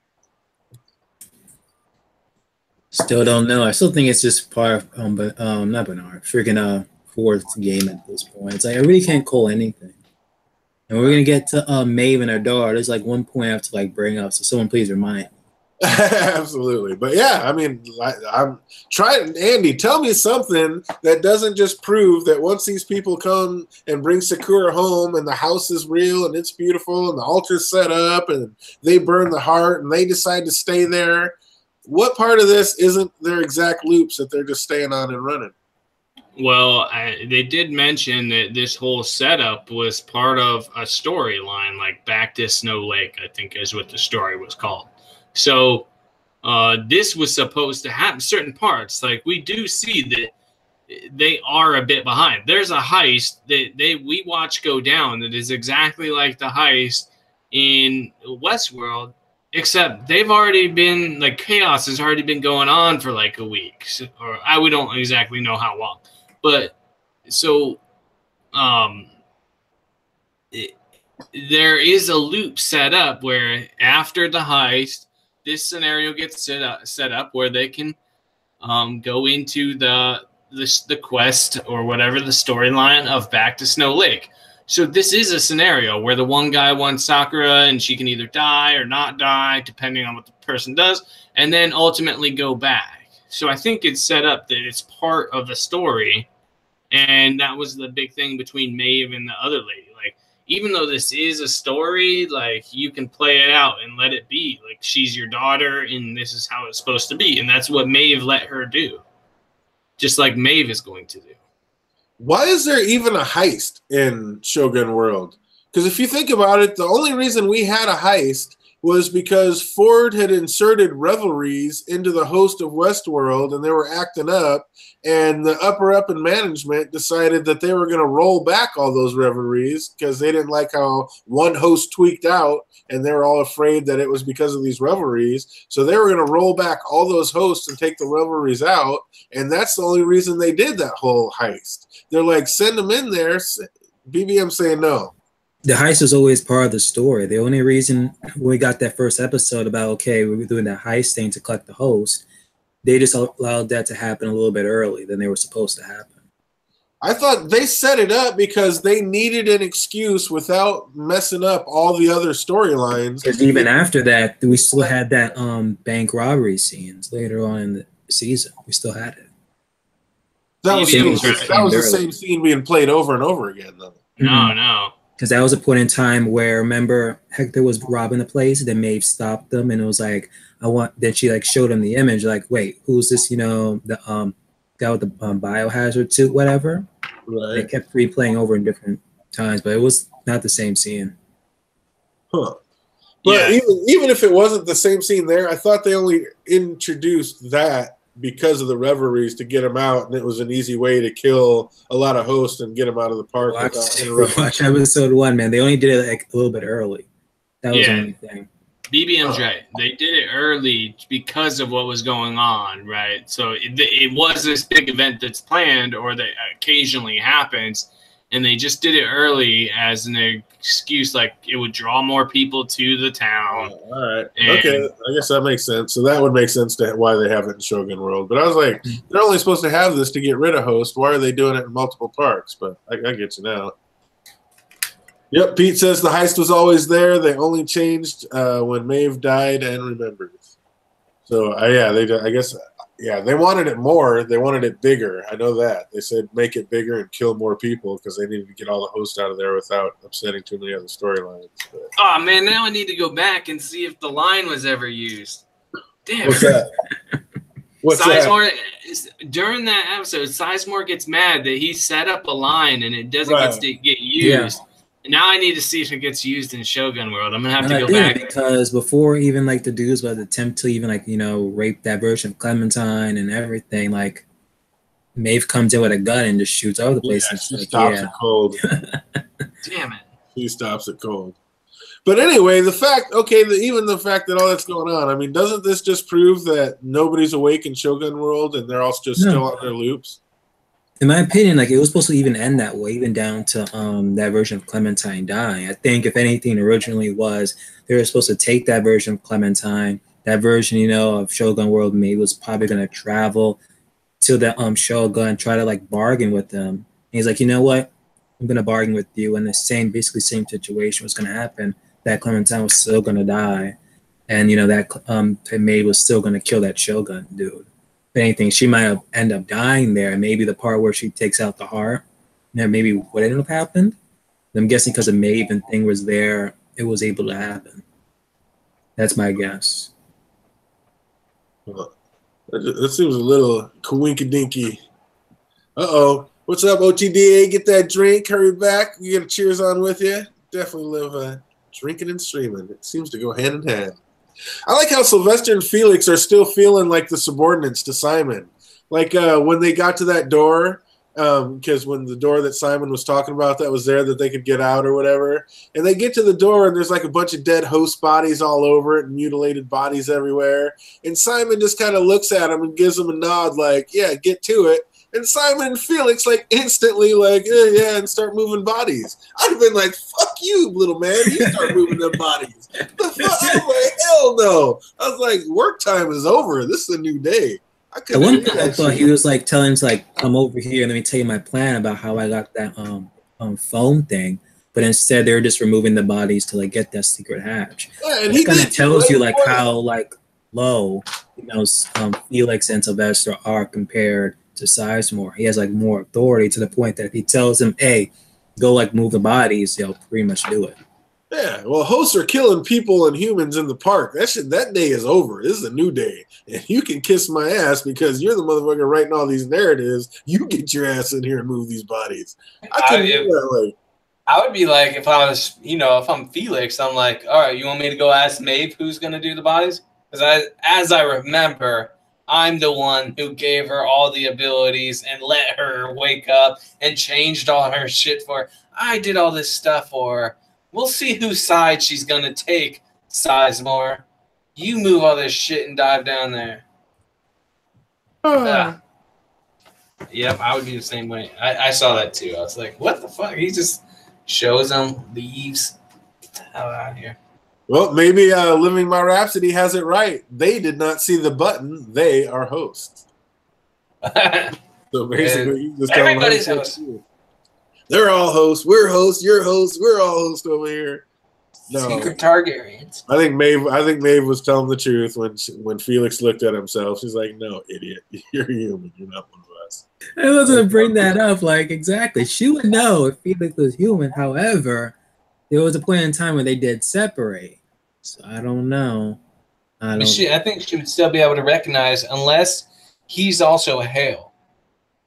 Oh my gosh. He could be a Hale. Then nobody would know because you can't detect it. Oh, that was first. At first, I was like, why was there just a slide? Like, I thought they were going to a door to get down, but then I realized, like, this was just a quick shoot to get a dead host down into, like, the facility to be re-upped, cleaned up, and get back into their loops. But, yeah, that kind of tripped me out at first. I was like, why is there just this bloody slide out here? Like, I thought they were going to a door. But I ended up figuring that out. But, yeah, that was kind of a gruesome scene. Why was there so many dead hosts, like, right on top of that door, no place else? Was that just for like visual effect, or was there something else going on there? I think the team were supposed to get it, but since everyone is pretty much dying left and right, they had no one to like collect it. That's true, but it's just the fact that they all. Oh, okay, so they got brought to that door to get there, and then nobody did it. Shit went down before they could. I remember you guys brought up a good point. I don't know if it was this stream or another one where that heist happened and like hosts were dying left and right. Who picked up those bodies? Unless those were the bodies that got picked up or something. I don't know. From what now? Oh yeah. Remember the heist before, like during the heist, like hosts did die in that scene. Oh, I was saying that. Yeah, the last one. Who picked them up? And if so, did they pick them up and those were the freaking bodies that were there? Or there you go. Absolutely, that could have been all the dead people from Shogun World. Absolutely, kind of far away, but it could have just been that situation, like wherever that was. Yeah, like you said, they just grabbed all those dead bodies and had them there to be dumped down because they were mutilated pieces. Like there's all sorts of shit going on there. It wasn't just whole bodies. It was all sorts of nasty shit. It was crazy. But I do love that pecking order. I mean, you got basically this little tribe going on, and Maeve tells Simon what to do, and Simon tells Sylvester what to do, and then Sylvester tells Felix what to do, which is basically another way to show that you have a host at the top of the pyramid in the food chain, which is kind of interesting. It's like you got all these humans and a host running them because she's the smartest one in the bunch and the most capable one in the bunch. I think that's kind of a little sick, unintended but intended foreshadowing that they did right there. JD says that was weird, but probably because it was unexpected. Living My Rhapsody says they just like we have an illusion of free will, even we are ruled by our DNA, organic code, and computer code. Absolutely. We say, I mean, how much free will do we really have? We're just a bunch of humans on loops anyway, aren't we? Don't even get DJ on it. Me and he'll start arguing about that forever. About dangle whether we're programmed or what. We had this argument at least off screen. Oh, a couple of years in a row.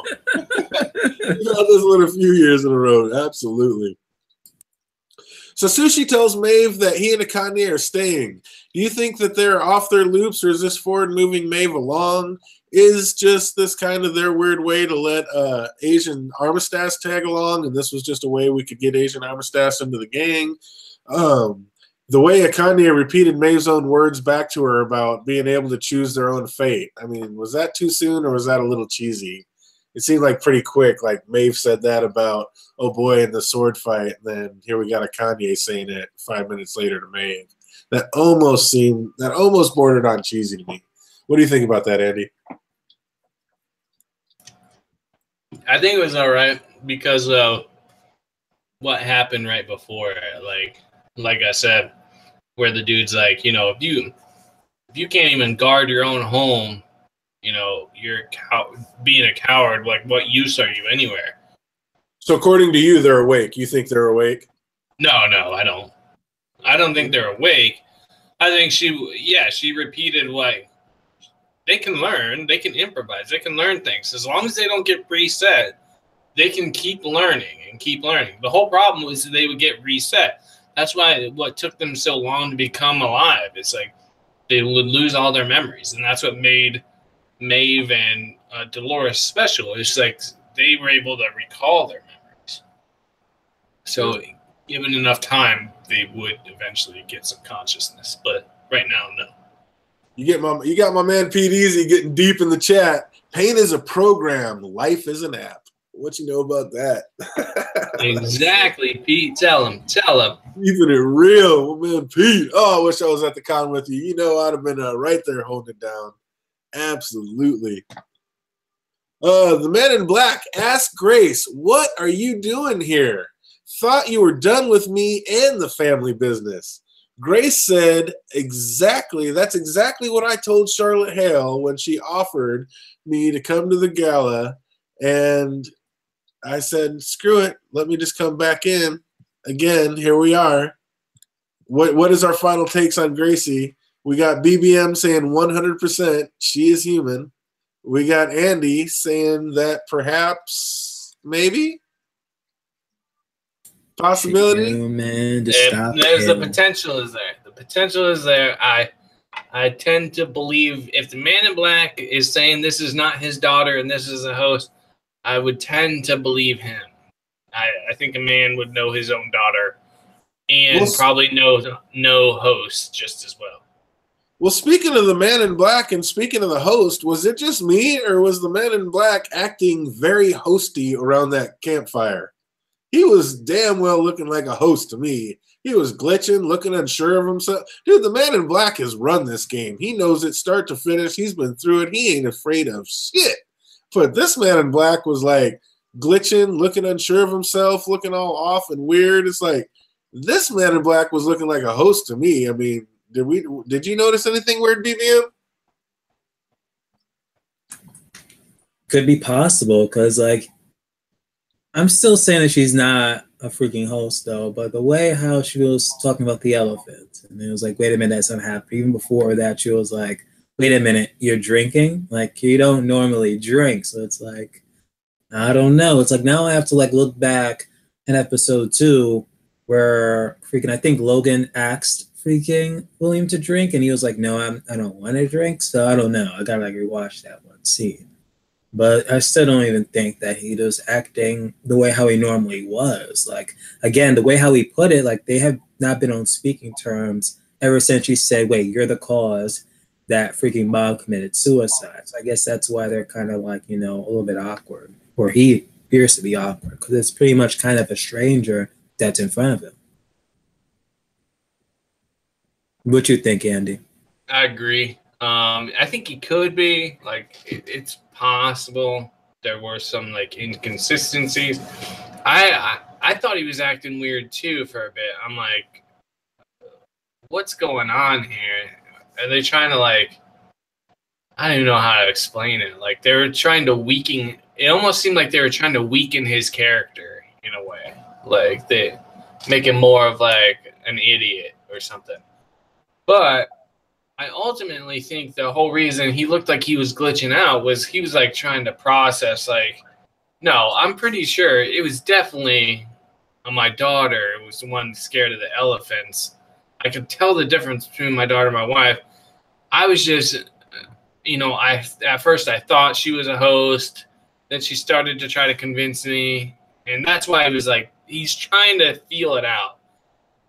Like, is she a host? Is this Ford? Or is this actually my daughter? And I think we know the conclusion that he came to in the end was he thinks that she's a host, and that's why he left. We got IC Spots in the chat that says, when Dolores and Ford both playing discordant tunes at the piano, does it mean anything that we see Ford and Dolores at the piano? And I think we saw Dolores first because she's the big boss in the game, and she's the one running everybody and in charge of it. And that's basically, you know, she's the big bad, the big boss. And that was why we got that great reveal at the end, because we came in and saw another big bad, big boss at the game. And it was the absolute king boss, Ford, coming through. And we'll get to that. But I think that's what that was kind of insinuating, Spots. What I was going to say about this, though, is there is something that has been bothering me. We saw Maeve take the knife when the Man in Black came back, and you know, he said he wanted to see what was real, what he felt or whatever, and he came back in and he killed Maeve and he killed her daughter.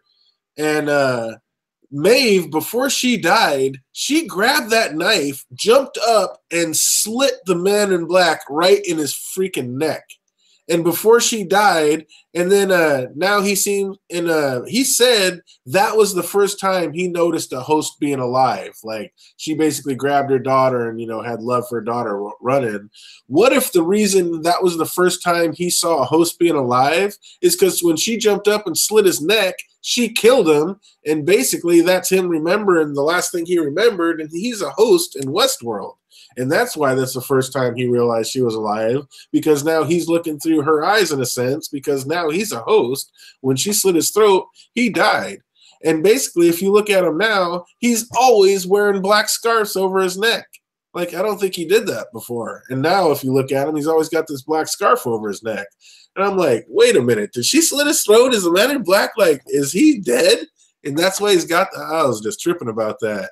And the Man in Black, you know, the way he was getting his facts confused about the elephants. And he also says to Grace, maybe you're more suited to my line than you'd like to admit. Like, my line of this new Fandango host I am? I'm like, line of what? And then if you think of the line, like, if you think of the line, a life without consequences, and basically that's what they say Westworld is, you know, come in here and you can have a life without consequences. And Gracie said, you know, who wouldn't be attracted to that? You can come in here and have a life without consequences.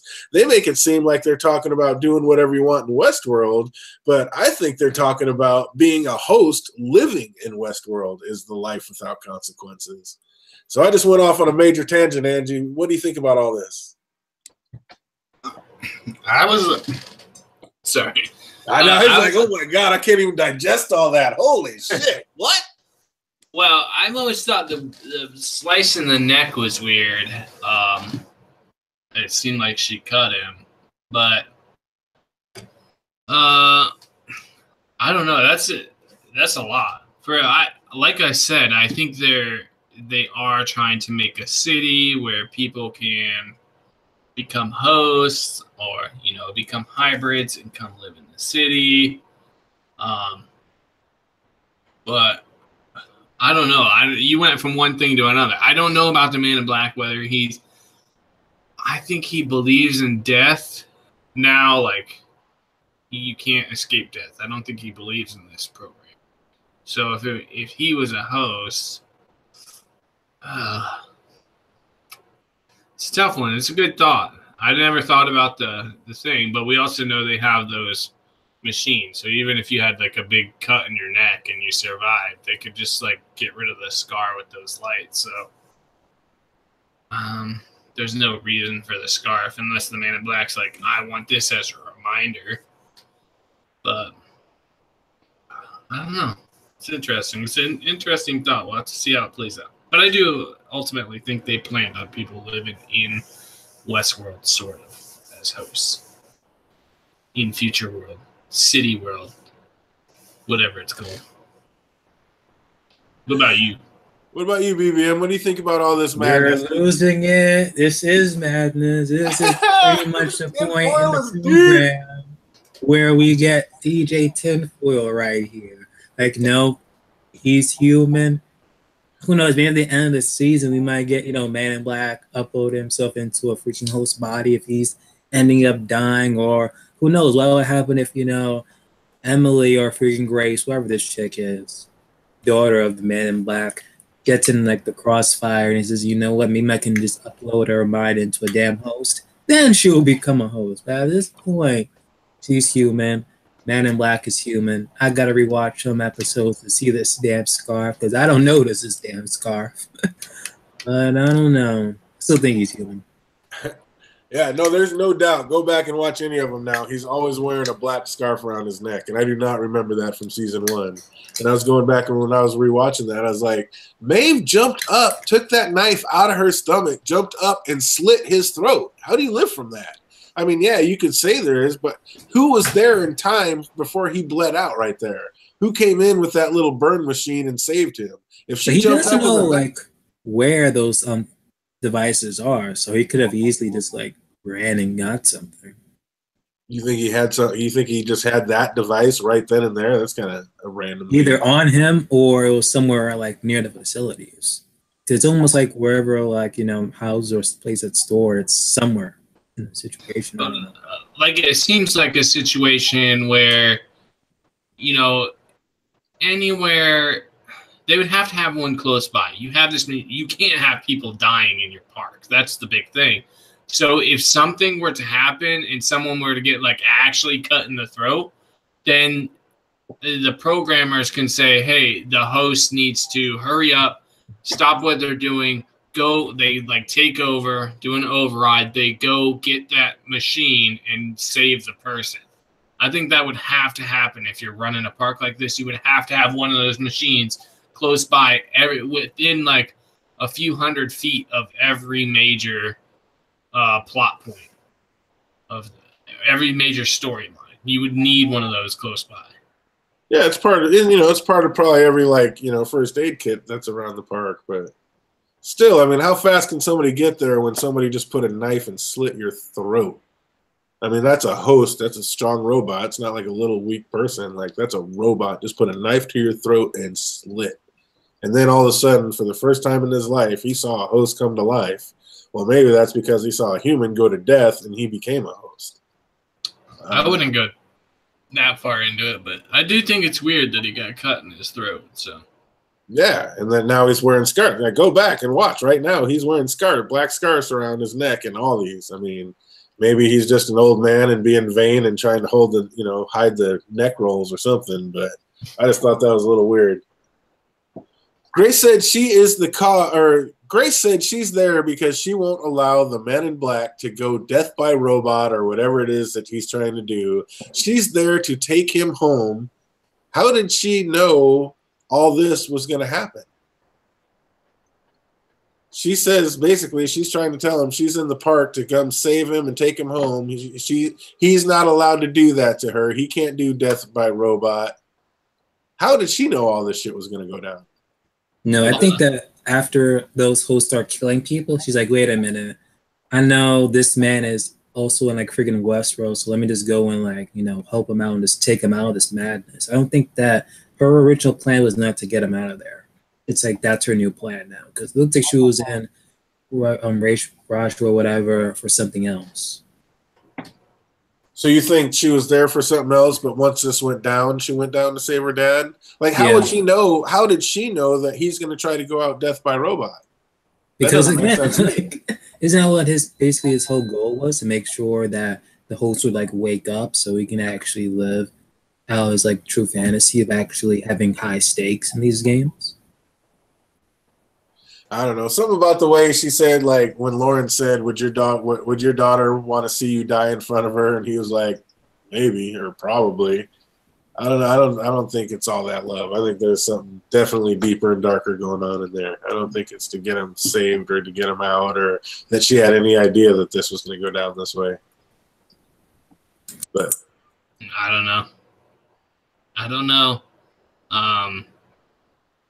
know what her plan is. I'm starting to lean towards she's a host, but it's making me crazy because I can't go in thinking everybody's freaking Hales. But I will point out that he's not wearing a handkerchief right here. So I don't see any big scar. But we don't know what point was that versus the point where he met Maeve yet. Because it does seem like this timeline is after like his wife dies, and then he goes visit Papa Doe. That's my guess. But we don't know even yet. Because we don't know if that was when he was like young or was he old. Like, you think he goes from this point to, I don't know, it kind of feels like that this is after he goes and kills Maeve's daughter, but I wouldn't say so, because I would say this, when he goes in here, he's telling the man, like, this is his first time, or it seemed like his first time, telling Delos about everything that happened. And it almost seems like this is the last straw, like he just lost his wife. Like, all this other stuff happened. Logan died. This other shit went down. Delos's wife died. And now here he is. One more bad thing happened. His wife died. And it seems like this is what made him snap. This is what made him be a dick to Delos and tell him what happened when Delos finally starts screaming for Logan. Because, you know, there's nothing left. He's like, you know what? I'm starting to think there's really no reason for you to come back. It's like the last thing for you to come back for, my wife, your daughter, just killed herself. So everything else that you love, your wife, your son, and now your daughter, everything you know in life is gone. There's no reason for you to come back. I'm starting to think maybe people aren't supposed to live forever. And it's almost like this was when he was in his dark place because his wife just died, and this is when he probably put on the uniform and took off and went out to see Maeve. Well, here's the problem with that. There's like, we see the people aren't decaying in the, like you can see the other dude's dead body, the people up top's dead bodies, like the guy down at the bottom isn't decaying. Right. We don't know how long Delos has been in there though. So yeah, but the guy that was watching Delos is my point. We don't know how. Right, but I'm saying we don't know when Delos killed that guy. Delos could have William could have told him that and been like, fuck him, leave him there and just see, let's just watch him decay and see what happens. And then he goes off on his murder spree, and then he leaves Delos in there, he leaves the guy in there, and they just watch him deteriorate for, you know, however long it is. We see he's an old man already. So it's for years? For a couple, it could be a couple years, absolutely. Delos could have been in there for a couple of years. His face is all scarred up. He's all mangled. This isn't just a couple days. He's been in there for a minute, I think. His whole place is trashed. I mean, so he could have been being watched this whole time and just recently killed that guy. I doubt that would be pretty out there. Like years ago, he fucking, even if it's only like 2 years ago, he's like, yep, let's watch him decay. And then one time just happens to be really recent to the story that's cool we're watching right now. He's like, I think I should go in there. You know, he's destroyed the whole place, but I should go in there. And we don't even know that it's years ago. He could have done this. His wife could have just killed herself, the last straw. The wife kills himself. He's like off on a bender because he just lost everything. He goes off and kills Maeve and Maeve's girl.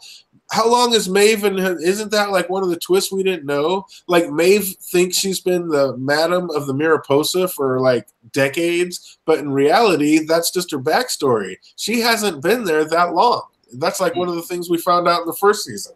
So she's been there like a while though, not a ton of time. She hasn't been there forever, but she's been there a while because the people, they're talking about like decommissioning her because she's been there too long. Well, they're talking about decommissioning her. She's been there forever, but that could be talking about like back when she was a rancher too. Like they could be talking about her entire arc. But yeah, I mean, we don't know how long she was actually the Madam of Mariposa. She could have only been in there for 2 weeks. We don't know that. Her backstory says it's been like 10 years or whatever. But she could have literally only been the madam for 2 weeks. And that's why they're showing us this new Clementine so easily slipped into the new arc. Because they probably have all kinds of different madams coming through there. And Maeve was just the most recent. Now you're losing me again. Maeve has been there for a couple of years. Like she's been, I think it's like 7 years. She's been the head of the Mariposa, I think is what it is. If I'm right, I'm gonna be significant. I'm gonna be amazed because there's no way that I should be able to remember anything like that when I can't remember somebody's name after saying it 100 times. But yeah, she's at least been there for a couple of years, and I would think that would be the case. Like maybe I'm wrong, but I think that this is recent, and we're just looking into it too much. That the Man in Black talking to Delos is recent, and we're thinking about it too much. Maybe, I don't know. I think it could be. I think this is a lot tighter timeline than people think. I don't think this is the years apart that they do kind of make it seem that way, but I don't think it is. I think it's a lot tighter timeline than that. I think it's happening a lot quicker. Grace wakes up and says, "Motherfucker," just like another person we see a lot, Lawrence. Yeah, she's a host.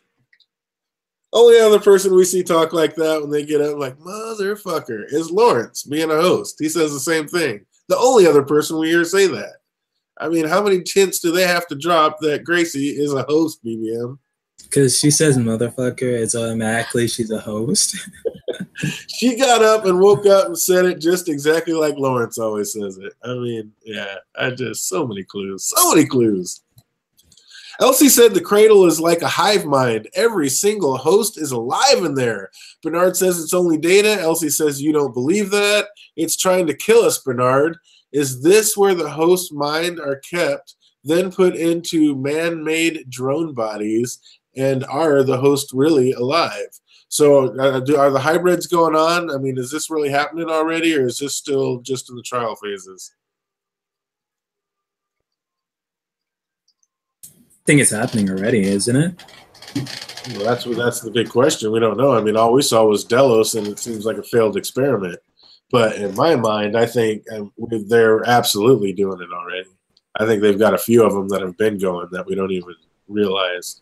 Because it appears like Della probably was like the one that wasn't successful or so. Or if anything, again, Ford and Arnold, they're pretty much like years ahead of freaking Delos Corp. That they probably figured it out already. Could be. Well, again, how about this? Maybe the hive or like the cradle is actually necessary to it, and that was the whole problem with Papa Delos. Like that, he didn't have that time to integrate into it. You know what I mean? Like integrate to being a robot. They were just taking his consciousness and programming it into a host, whereas what Ford, I think, did he took his consciousness and put it into the programming so that he could exist in the simulation before being put back into something. Like maybe that's a necessary step that Delos was skipping. Could be. We don't know. We haven't been given that yet, but I like that. That's a good thought. Absolutely. Again, we're reminded that Bernard brought something or someone here. What do we think that was, Andy? What or who did Bernard bring into this place? I think that's that red one. That they need to make hybrids. So it's possible that what happened is the red ball that is created, it hosts the consciousness. Like, I don't know if they have to have the consciousness beforehand. But like before creating it, or if they can put a consciousness inside one of those ones that's already created. But either way, once the consciousness is inside, he has that ball. What happened is he went to the cradle, and I think he had Ford's consciousness already inside the ball and went and put it inside the cradle. That's what I think happened. So you think it was that ball and that it was Ford? Yeah. What about you, BBM? No, I agree, because Ford pretty much just like made his like freaking mind, whatever, ball, whatever thing, a jig, uploaded to the damn cradle, so they make sure like, you know, their journey tonight is successful. That's what I'm guessing. Could be something else though, because again, like Bernard was like, I've been here before. Who's he been here with as well? So it's like so much things to speculate just too early at this point. Because remember, you keep on saying like, oh, I keep on seeing like all these other events. It could be happening now or later. Like, if we know he said like, wait, I've been here before, is he just like recounting a moment, this exact moment where he actually just freaking brought Elsie, and then he begins to remember the point when he was here originally or something. It's very confusing with the timeline with Bernard. Oh, very confusing. And we've seen before that we're going to see a room full of Bernards, and they made it look like on the preview that next week is going to be that week that we run into this room full of Bernards. And Bernard says he's brought something or someone here before, and he's here again. And we know that Ford was making something special when he was down there when we killed Teresa, when Bernard killed Teresa. So, I mean, yeah, doesn't it have to be a Bernard or a Teresa? I mean, well, it could be, but I don't know why at this point. But I think it has to be Bernard or Ford at this point. And I think it's going to be Bernard with trying to bring this Arnold situation back. But I think it was a Bernard, and basically that's one of the reasons why he's like, go ahead, rip my head open. She's like, Elsie's like, I don't even know if I can fix you once you do that. Your head's like mine. So I think he's not worried about it, because once he comes back out of this, he's going to be putting that red ball into another Bernard or Bernardold, whatever it's going to be in that situation. So I think that ball's actually him. And yeah, I think you're right. He's going to be trying to become this Bernardold. Is that just way too out there, BBM? No, you could be right. We don't know what's going to happen the moment Charlotte and those people are going to figure out, wait a minute, this whole time, you know, Bernard was freaking a host. And if so, it's like, what point in the timeline do we discover this? The 2 weeks later or the 2 weeks before? That's the real question here. If they knew this before, then, you know, 2 weeks later when he appears on that island, it's like, okay, so is this the actual Bernard leading up who was in the gala, or is this Bernard that they just found?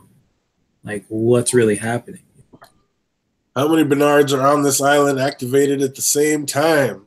I don't know. Ian Chone thinks that after this episode, he thinks it points to Bernard or to Ford, but I almost think it's going to be this Bernardold situation going on. I think that's why Ford was so happy. He's like, hello, old friend.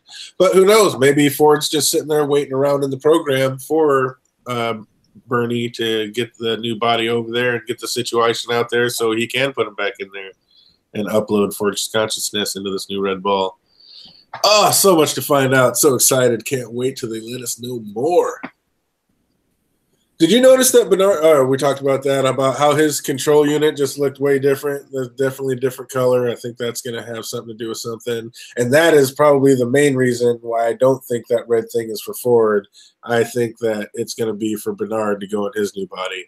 Because, yeah, I think after looking at his gnarly, either it's all black and messed up or it's just something different. And maybe Bernard needed to bring it here for Ford to tweak it, and now the new one's ready to go back in the new Bernardold host. What do you think about that, Andy? If that's the case, we'll have to go back to, I don't know, our second episode of doing this. I said that red thing is going to come back, and we're going to realize, or maybe it's not the second, whatever episode that was, we found out. I said, we're going to find out later in the episode, they're going to cut open Bernard's head, and his little brain thing is going to be red colored. And we're going to be like, what? He was a Bernardold the whole time. If that happens, if we see, like, because I need to find that thing where, like, the other ones are white. We know the thing that holds their brain, their little circle thing, is white. But the inside, do we absolutely know that the ball on the inside is white? That's my question. No, we know that the regulars, like when they're blank, they're white. So you would think, yeah, because when they pulled that one out of Ghost Nation, it was all white. Yeah, absolutely. So yeah, they are all white. So I did call that at some point that was going to be some sort of reveal. So I can feel better about today because one of mine. No, but that's for sure. That's interesting. Speaking of great things, how great was the Coughlin character? Just came in barking orders right away. Just like, and then when he punked Ashley for his name, I was just dying. I was like, who is this cat? I love this guy. What do you think about him, BBM? It's just showing us that ever since with the whole thing that went down in these parks, it's like Stubbs is pretty much stepped down at this point. They don't care what the hell he says. They're not even like listening or giving into his demands or anything. It's like you're no longer, part of the system anymore. Even like Charlotte even tells him like, "Oh, don't be pissed off that like you were picked for kickball." So or good luck getting a good recommendation. Yeah, exactly. Yeah, he's ruined. But when he dogged him about his name, I was crying. I was like, "This dude is sick. I love this guy." It's true too. I think it speaks to like that Westworld basically isn't what it appears. Like Ashley never trusted the hosts like from the beginning, but it basically the people we think are in power of the situations aren't, right? Like that's happened. This is another time that that's happened. We thought Stubbs was head of security, but in reality, he's just the figurehead of security. He has no idea what's actually going on. And there are real security teams that do know what's going on. He's just the figurehead so that they can, I don't know, like to fool people, I guess. They even ask like the first thing. It's like, where's Charlotte? It's like, well, she's this other place. Like, okay, let's do something else now. Like they don't even care for it. The one true David Adams, he brings up the fact that he sounds Scottish, like James Delos. Do you think is there any chance that maybe they were related, and that's why he's there ready to whoop some ass? No, you're reaching. You're reaching at this point. It's like everyone I don't know, Scottish accent now. It's like, I don't know. You're pushing it this point. I was thinking the same thing. I was like, this guy comes in all badass, just no bullshit, just barking orders and shit. Like he ain't afraid of shit. And I like James Delos was the same way. It's like, you know, nobody's dared to talk to me that way in a long, long time. So, and yeah, the fact that they both have the Scottish accents. But yeah, I got the same vibe. I was like, are these fools related? So I'm with you, one true David. I was there too. That's exactly what I was thinking. But yeah, I love that character though. He came in taking no shit, not giving. He came in giving zero fucks. He's like, get the fuck out of here. Don't fuck around. And if you mess something up, it's your ass. I was like, I love this guy instantly. Back over to Maeve, and she finally makes it to Sector 15, her old stomping grounds. She tells the crew that she wants to do this alone, and so you already know something bad is going to happen. How are you feeling, Andy, when Maeve finally made it to her daughter's section of the park? I was a bit confused at first. They make like, how did they get all showered and cleaned up? That's what I was like, what? Well, I was like, there were some good spots with like Sizemore where basically she made him feel like shit. Like, you contributed, you finally did something good. And I think that was like a deep cut to him, not just that he's useless most of the time, but it was a deeper cut than that. It was like all the things that have gone wrong, all the torment you put me through, that is your fault. Like finally you kind of fix one thing by getting back here. I thought that was kind of significant to his character, and it was like a subtle thing, but I thought it was important for him. Then when she thanked him and he all smiled and got all happy about it. Yeah. But yeah, so he kind of felt better. But I thought that was deeper than initially you would think. No, totally. She totally ragged on him, broke him down like, yeah, you get to feel good about this one fucking thing out of everything you did right. Go ahead and feel good, big guy. And then he's like, fuck, I do suck. And then she's like, but thank you. And then he got to feel all rosy and cherry again. Yeah. And then I was confused even more, like, once she starts talking to her daughter, because, you know, I thought they were going to get you with it, like, oh, she's not talking about him or her.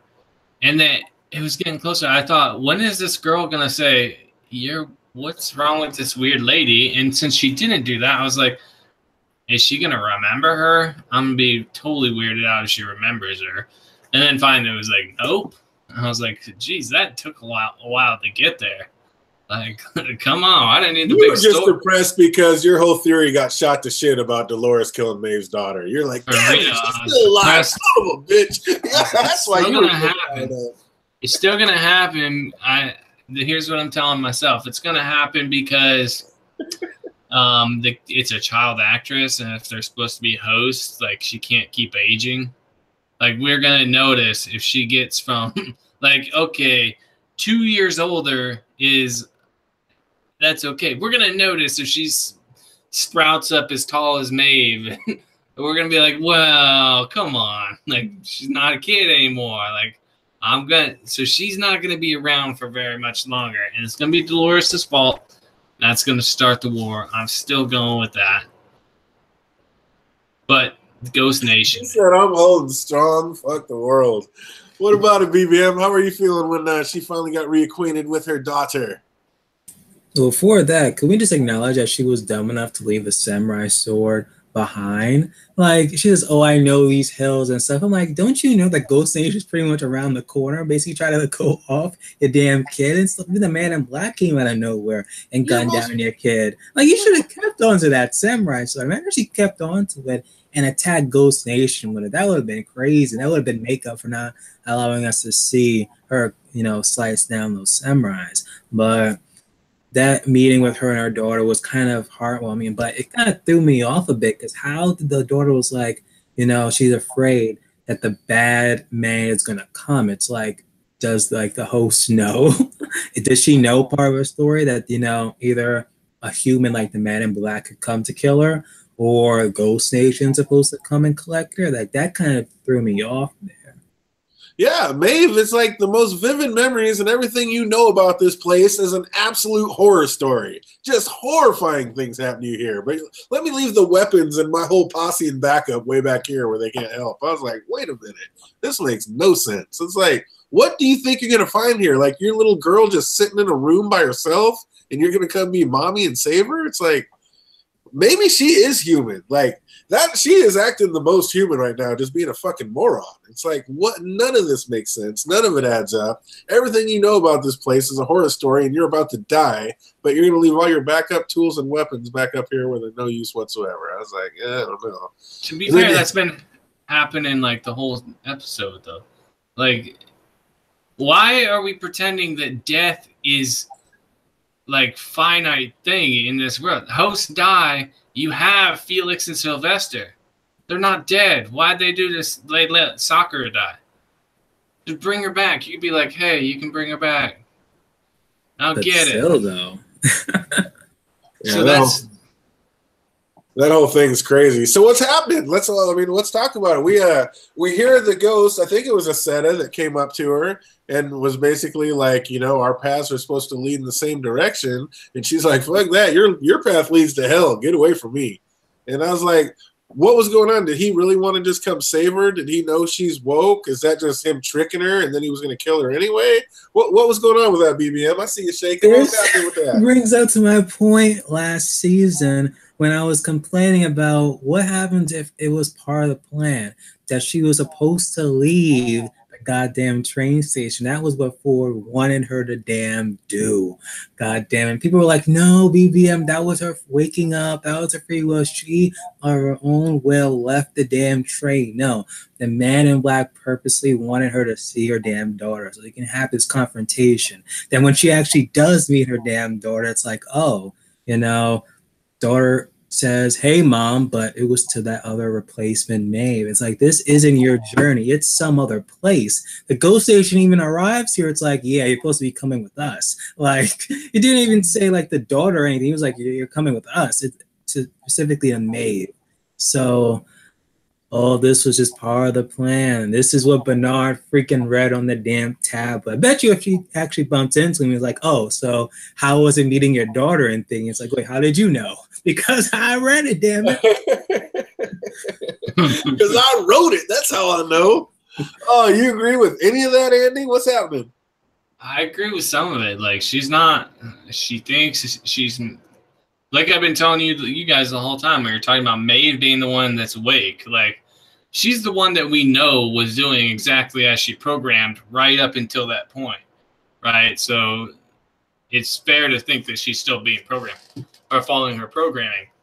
But I think it's going to come up to an interesting scenario. If Ford did program her to do that, he wants her to get there for some reason, right?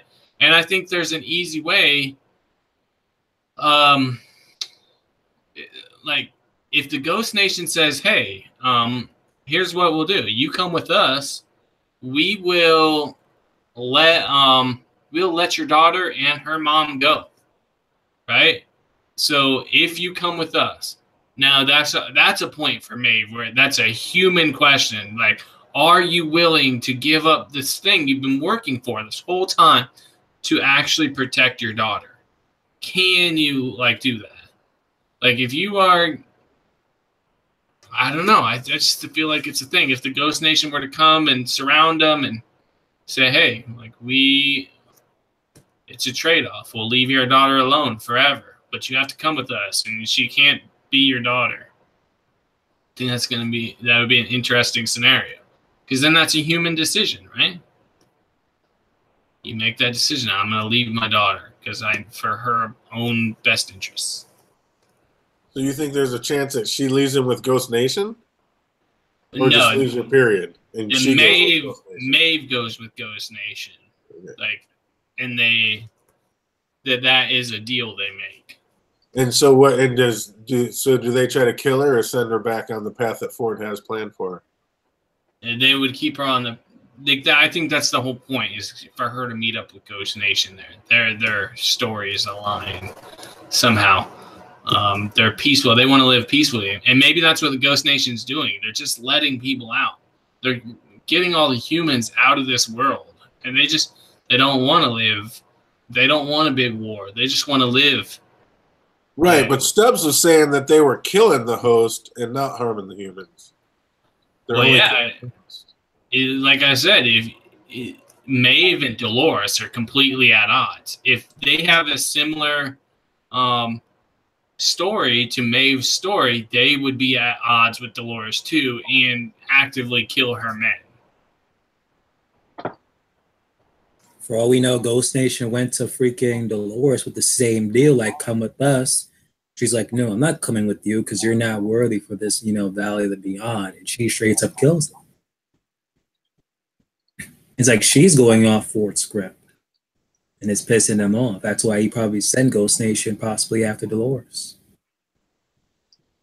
Everyone is going off their script in this game. Even with the Man in Black, when he went, to Lawrence's town, he was going off. And he was like, wait, what are you doing? And what do we see in this episode? Ghost Nation after the Man in Black.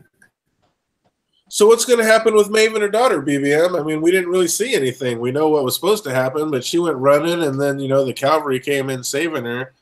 Is she going to, reboot her daughter to make her forget her? If she reboots her daughter, she'll become a hypocrite at this point. So let, the dude, freaking have that samurai fight. She allowed, her Shogun counterpart, to live out her life in Shogun. But the moment she, reverts her daughter back, remember me and stuff, still no. That's not free will. So what's she going to do? Is she going to let her just roll and, miss her mom and just let her hang out? Or if they go back, we didn't see, Ghost Station even, kill the replacement maid at this point. So it's if we go back and she's dead, then she's like, I'm going to adopt you or something, or take care of you since your mom is gone. If it turns out that way.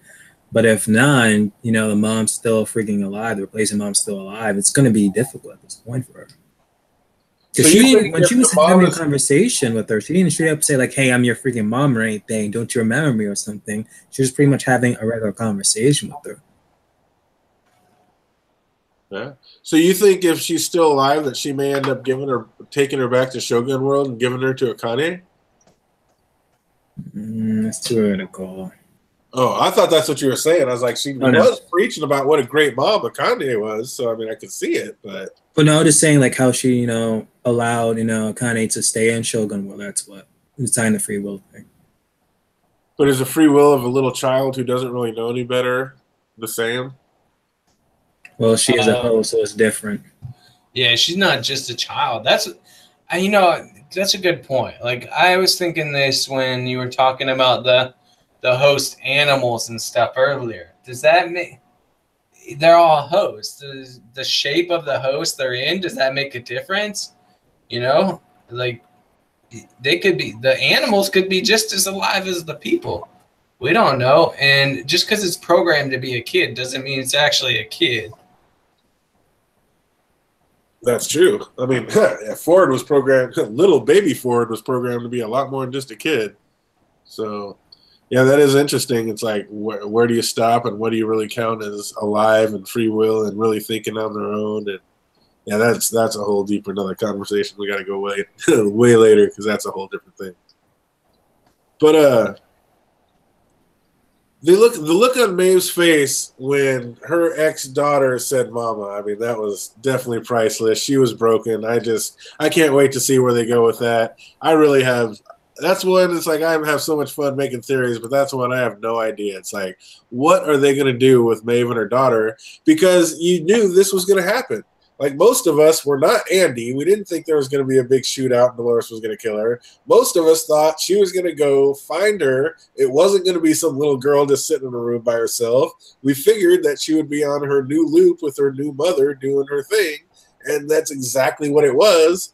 And now, where do you go from here? Now that Maeve has seen, and caught up what we all figured was going to happen, where do you go from here? Like, do you keep her? Do you send her? Do you ship her back to like I said, she said Kanye was a great mother a million times, so maybe she's going to send her back there. But that doesn't even seem right almost. It's like, what is the right thing to do with this little girl if her mom is dead? What would even be the right thing to do? Can't really keep her. If the mom's dead, take her, raise her, damn it. If the mom's still alive, kind of go with Chrissy. I think she said in live chat, like, give her back to like the moms at this point. It's like, did like Maeve know eventually that when she was gonna go see her daughter again, she was gonna be alone or something? Or she was gonna just simply just be there sitting on a porch with no one coming home or something? Like I think she had an idea that there was gonna be a mom there. And even then, the way how she was talking to her, she was like even like kind of like addressing like she actually has a new mom right at this point. Like she was pretty much needed some closure and end to that chapter. And like that's what I'm kind of seeing how that scene played out with the moment she actually goes there. And then it came to fruition the moment she was like, Mom, and then she just ran to the other freaking Maeve. It was like, damn, it's crazy. It was a little heartbreaking, but it's like he knew that's exactly how it was going to go down, so it wasn't so gut-wrenching. But real quick, definitely got to pause the stream and say what's up and salute to our brother out there in the chat. Johnny motherfucking Indie Boots just hit the chat. What's good, homie? Glad to see you make it. Hope you got plenty of sleep last night on that little 8-hour difference. It's just insane, but love seeing you out there. Hope all is well, brother. What's good? The right thing to do for Maeve, what's up, Johnny? The right thing to do for Maeve, though, is to program her back to her. She might not see it as the right thing, but, like, she might see it as, well, I'm taking control, and I shouldn't do that. I'm just as bad as them. But if you're reversing something they already did, then how is it? I don't even see it as a negative. Except for the story. She can't have some kid tagging along. We already have the man in black and his kid in the park together. We don't need a kid tagging along with Maeve because Maeve is Superman of this story and she needs to go and save the world. So but the right thing to do would be to just roll her back because Maeve could protect her better than that other lady. Actually could, but where is Maeve going on her end game? And is that going to be the safest, best situation to take this little girl host with her? Well, if it's just a host, who cares? But if it's really like her sentient daughter that can become awake, then is it safe for her to go with her? Well, Maeve doesn't want to. She just wants to live. She wants to live in that house and not do anything. Like she doesn't want to be part of a war. She said that. So it would be safe for her. She can control hosts, so she's the best person to protect her. I don't know. It would put her in some danger just being near Maeve, but because she's so powerful, but she also has the best ability to protect the girl. So, what do you think, BBM? That would be wrong if she actually just winds her back. So at this point, it's like, what happens if, the current mother wakes up or something or just says, wait a minute, that's my daughter? Then it would be Maeve now robbing this new mother of her daughter. It'll just be a cycle at this point. Yeah, well, put her back, erase her memory. Who cares? And that's being a little bit too selfish at this point now. She's basically at this point will probably become a new Dolores if she does that. No. Yes, she will.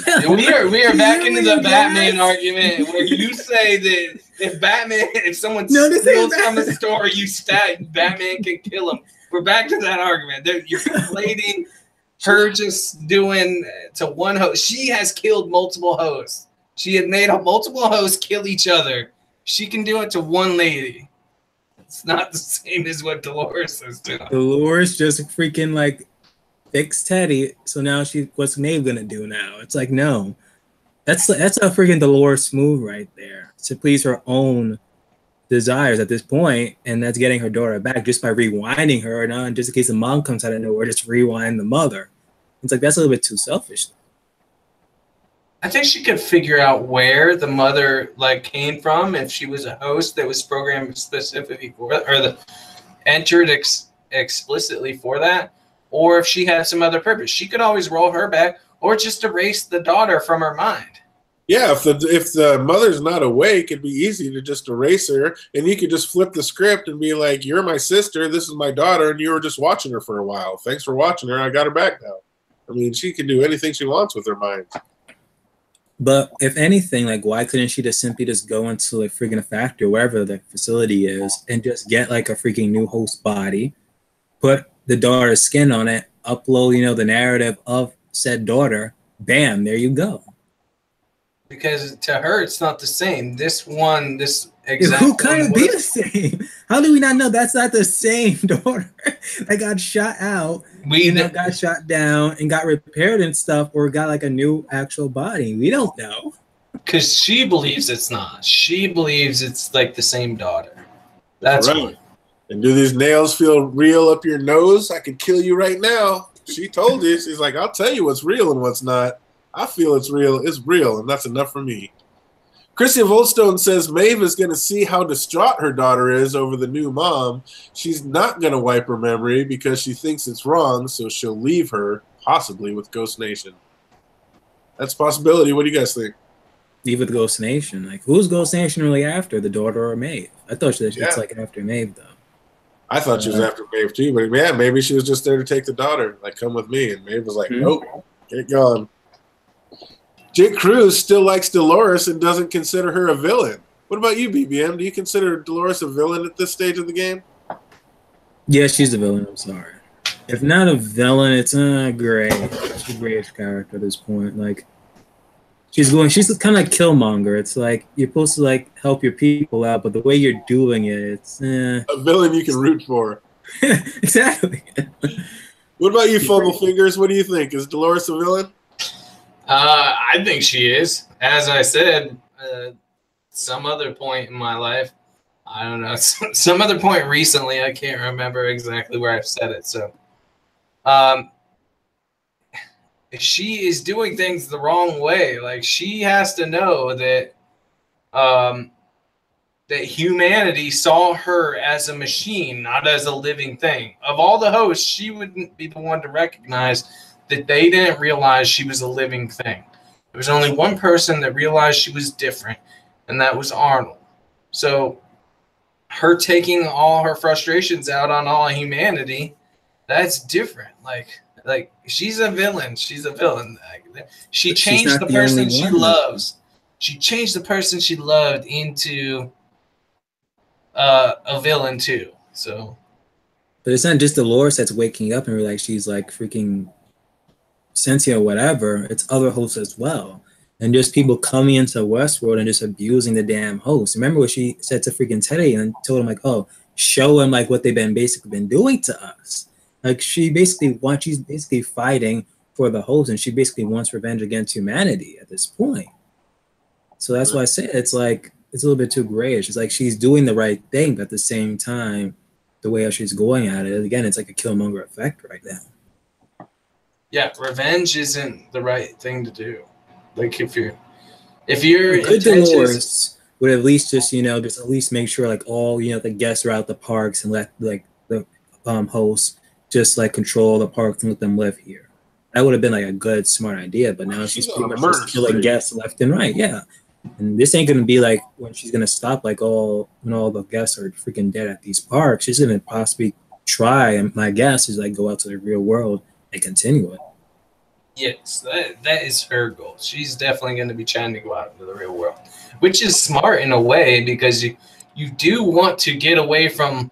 You can't just evacuate all the hosts or all the humans and then live there. The humans aren't going to accept that. Like they're going to nuke you.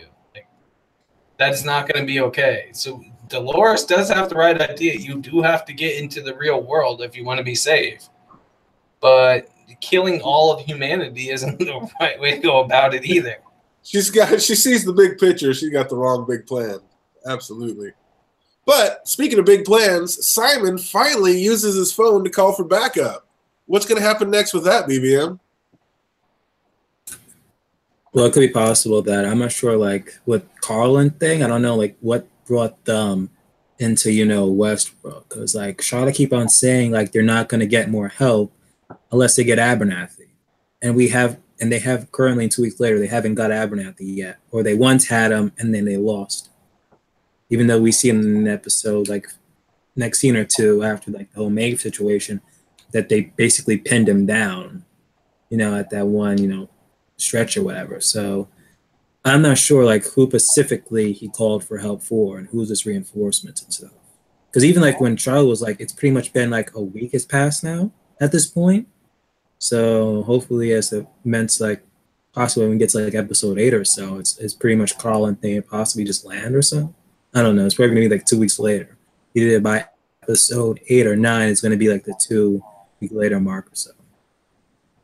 There you go. What do you think, Andy? What's going to happen now that Simon finally made a call on the phone? Well, I think it's either no one goes to help or like the fucking crazy dude comes and tries to kill Maeve and them. And I think Sizemore might have to end up saving Maeve from that guy. Which guy? The Scottish guy. Oh, okay. Because I think what's going to happen is it's perfectly timed out to where Bernard is going to get his influence or his Bernard update from Ford, where Ford's going to be controlling him. We saw that where he's like, what's going to happen next isn't your fault. We've also seen like Bernard with a gun in the control room, right? In the flashback at the beginning of the season. So he is going to help Dolores in whatever they are doing. They are going to get Abernathy and get him out of there. That's why Charlotte was like, "Yeah, where is Abernathy, Arnold?" Like that's why, or Bernard. That's why she said it like that when they saw him 2 weeks later. And I think that they're going to think that the signal that came from what's his name was actually something to do with that. So they're going to send the SWAT team after him. And we're going to see like redemption from Sizemore because he's going to have to vouch for. You're going to get a similar scenario to earlier when he fucking ratted out Maeve by looking at her like maybe some will be dressed like real people. It's going to be a similar scenario to that, but where he protects her, I think. Like that, I like that. I'm still puzzled about why that when we go, I forgot what episode was it where we learn about the cradle for the first time and they're like, oh, they destroyed the cradle. Why didn't the Scottish dude not tell Carl and them that wait, they destroyed the cradle or at least the entrance, whatever, with the train? It's like almost like new information about something happened to the cradle. Maybe because he had just gotten there, so maybe he didn't. There was no way for him to get that information out to anybody. Because I mean, that has to be at the same time, right? The same time that's all going on. Because obviously the train hasn't crashed yet, and then they come in later and say that the cradle's on fire, and well, we don't know. I mean, the train is not what causes the cradle to catch on fire. Oh yeah, you're right. That is true. Because LC and Bernard just go down there, and they're like, "What was that?" So I mean, the train, unless it's still coming and like it's going to keep blowing up throughout the thing, but right now the train's not what blew up the cradle. What if put it on fire? Hold on. What if Stubbs is the one that answers Sizemore's call, right? He would be the head of security. He would be the one to get the call, not the Special Forces unit, right? The Special Forces unit, if they get wiped out by Dolores's people, then that would be a reason why it would be news that the cradle was on fire, because we see Stubbs come back with the Delos people. If the Delos Vanguard unit gets wiped out, then they don't have that extra information. It's it's going to be Stubbs that's going to have to relay the information, escape, and get Delos and come back with them, or whatever happens. Maybe he gets Charlotte out of there as well.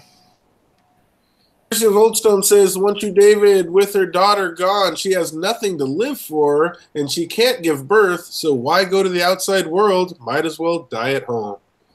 I say she goes out there to experience life. She's off her knees. She's done with that altar, or that's their altar, and she's well off her knees. She's ready to go out there and just experience life and do what she wants to do. I think she'd have a great time in the real world. I think Maeve would be able to do it. Dude was like, if you don't stay and defend your home, you're a coward. Yep. But is that her home or is that her jail cell? She's the one that sees it as her home. Dolores sees it as a jail. They have their different points of view. So I think she probably is going to end up helping Stubbs off the island. How does he get off the island to enter back? I think she's going to be the enemy to Dolores. So that could be. I think Simon's going to go to finally use the phone, and there's not going to be any like cell service out there. Like Ford's going to block it, and he won't be able to use the phone. He'll like jail service, and he won't be able to use it. He's just going to be screwed. And then Felix is going to be out there like this motherfucker. Because we saw Felix went out to go help Maeve. What's Sylvester going to do? Is he going to stay with Simon, or is he going to jump on with Felix and Maeve? What do you think, BBM? Yeah, I think Stubbs is probably going to be helping out Stubbs at this point. Do you think Sylvester, the other tech that's with Felix, do you think he's going to stay with Simon, or do you think he's going to go with Felix? Oh, you mean Felix? Felix is going to probably stay with Maeve. Right. We saw Felix take off with Maeve, and we saw Simon use the phone, and then Sylvester was kind of sitting there in the middle. Like, Sylvester Sylvester's pretty much like Simon. He's pretty much going to stay with them because he, too, was like, what's going on here? He's going to be made like a shield at this point when he was like in Shogun World as well. You kind of looked at Simon like, you're just now using that? You had this phone this whole time, and you're just now using it? You gotta be an opportunist, and this was the opportune moment when Maeve was like figuring out her daughter and thing. Let me just go and freaking call. That and Ghost Nation, Ghost Nation in the theater. So that's what I was like speculating. Like, if you're gonna try to escape, do it when a type of battle or something is happening between, like, Maeve and thing, and that's what pretty much happened. Yeah, another promotion. That's good timing for that, no doubt about it. What about you, Andy? What's going to happen with all this shit? Which way's Sylvester going, and what's going to happen with the phone call? Sylvester's getting out there as soon as he can. Like, he's going to bail as soon as the opportunity comes. Like, he is not trustworthy. Of all the people that should have just been killed for no reason, he's probably should have been higher up on the list than he has been. And I also think that Stubbs is going to come to the rescue, because you've got to think why is we don't see any of the other people that I recognized come aboard the beach with the Floki dude. So what is different with Stubbs that he is able to do it? So I think he does respond to the call, because that call would go to him. And that's why he's away when everybody else gets fucked up, and how he's able to. Oh, so everybody else is going to get got? You think Coughlin and all them are going down, and Stubbs will be the only one left alive? Yeah, I think so. And then that's going to make Delos have to come. Like, Stubbs is going to tell him about it. Somehow Charlotte's going to survive, but because she's a Hale. Nice. But, yeah. And I think Maeve's going to help. I think Maeve, she doesn't want, like, them to come in and destroy all the hosts, but I think she wants them. She doesn't want Dolores going around causing a bunch of problems either. She just wants to be left alone. Which is an impossibility, which even Dolores realized that's not a possibility, so that's interesting. Johnny Indy Boots out there in the chat says the riddle of the Sphinx is Maeve. William and Dolores with Ford reborn through Arnold taking the role of the Sphinx versus their three combatants. Going deep with it. The riddle of the Sphinx is Maeve. That'd be interesting. Could be. Some people think it's Bernard. Some people think it's Dolores. But he thinks William and Dolores with Ford Reborn through Arnold taking the role of the Sphinx versus, I like that, versus their three combatants. Taking it full circle.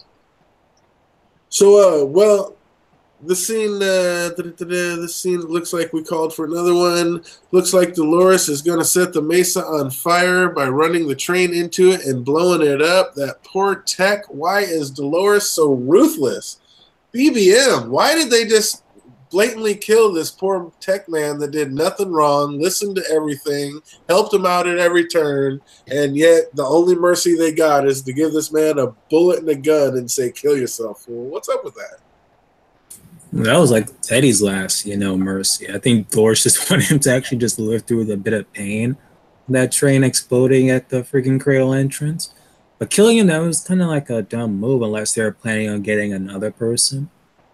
Like another Westworld or another freaking park worker and start helping them out at this point because he was pretty much useful. That or he was simply just like left around until just in case if like Teddy wasn't like 100% new Teddy 2.0 and he may have relapsed. Maybe again, like that was pretty much her questioning Teddy, but the moment like he keep on giving those correct responses and like killing humans, I think, okay, Teddy is Teddy, our new Teddy now, and like we can pretty much get rid of him now. What do you do in that situation, BBM? A host just gives you a gun and a bullet, and you know you're speeding to a fiery death, getting ready to blow up. What do you do in that situation? I don't even think he knew. I think he like realized at the moment where he was like Angela like separated the train, and then he was like, "Wait a minute, why on earth he separated the train?" Like, oh, and it just like dawned on him. So at that point in time, like I don't even know. I think I probably would even like shoot freaking Teddy at this point because like, just put the bullet in and try to get at least one. Yeah, either Teddy or freaking Dolores at this point, or yeah, just try to kill Dolores. You probably get like one shot deal, and like so far Dolores dies. I don't think they even have the ability to bring her back up. Like you said, he was pretty much the person who was freaking bringing up Dolores. If anything, I would have shot Dolores and have been like, okay, you guys let me have a good distance, and then I'll bring Dolores back up and let y'all go on your merry way. I would have been like that. There you go. There you go. What would you do in that situation? You get a bullet and a gun and you're speeding to your fiery death, Andy. What do you do? I'm jumping out of the train. I don't know. That's what I'm saying. I'm taking the bullet and shooting the damn window and jumping the fuck out. But yeah. I've been going right out the back door. I probably would have tried to shoot Teddy, like as he turned around. I'd just shoot him. Whatever. If they're gonna kill you anyway. But there's something more to that, I think. Like, why? What reason does Teddy have to be merciful to this guy? And we know that he looked at Teddy all fucking weird last week. Like, there was something significant between them. We saw how Teddy treated the other dude. Just straight up shot him. It didn't matter. And yet he's like, oh, here, I'm going to be nice to this other guy. Like, here's a bullet. This is the last bit of mercy you're going to get from me. Like, yeah, and that was premeditated because Teddy stopped on the way in, didn't grab the milk, grabbed one bullet, and obviously if he's stopping to grab one bullet off the ground, he knows what he's going to do with this bullet. So it's like, I mean, he had this premeditated from way back. So is this just Ford playing his game still? And that's vicious. Ford killing this month, that's brutal. So what's really going on with this? No, I think there's something between Teddy and this guy. Remember, it's that guy that looked at Teddy all weird, and then Teddy did something for the guy. Like, I think, I don't know. Teddy knew the plan, and I think he wanted to give the guy the option to have mercy. Like, I don't know. It's just weird. There's something between Teddy and that tech. Yeah, there must have been, because like I said, this was premeditated. This didn't just happen on a whim. He stopped earlier, way back in Sweetwater, to bend down, pick up one bullet, and hand it to this fool in this situation. So he was thinking about this coming in. So if he was thinking about it, would you think that is Teddy like fully converted or not? No, I would just say it's Ford playing a vicious game, but that is pretty freaking vicious. It's like, what? I mean, yeah, I don't know. Ford wants all the techs gone, so there can't be any techs to bring them back, maybe. So he has to kill off all the techs. I mean, that's just brutal. Brutal. I don't know. Yeah, Ford. We're gonna have to see what if Ford's coming back as evil Ford or just crazy Dr. Frankenstein or what. But that just seems gnarly. If Ford is in charge, which I think he is in all of this, why did he let that happen? Because that was just gnarly.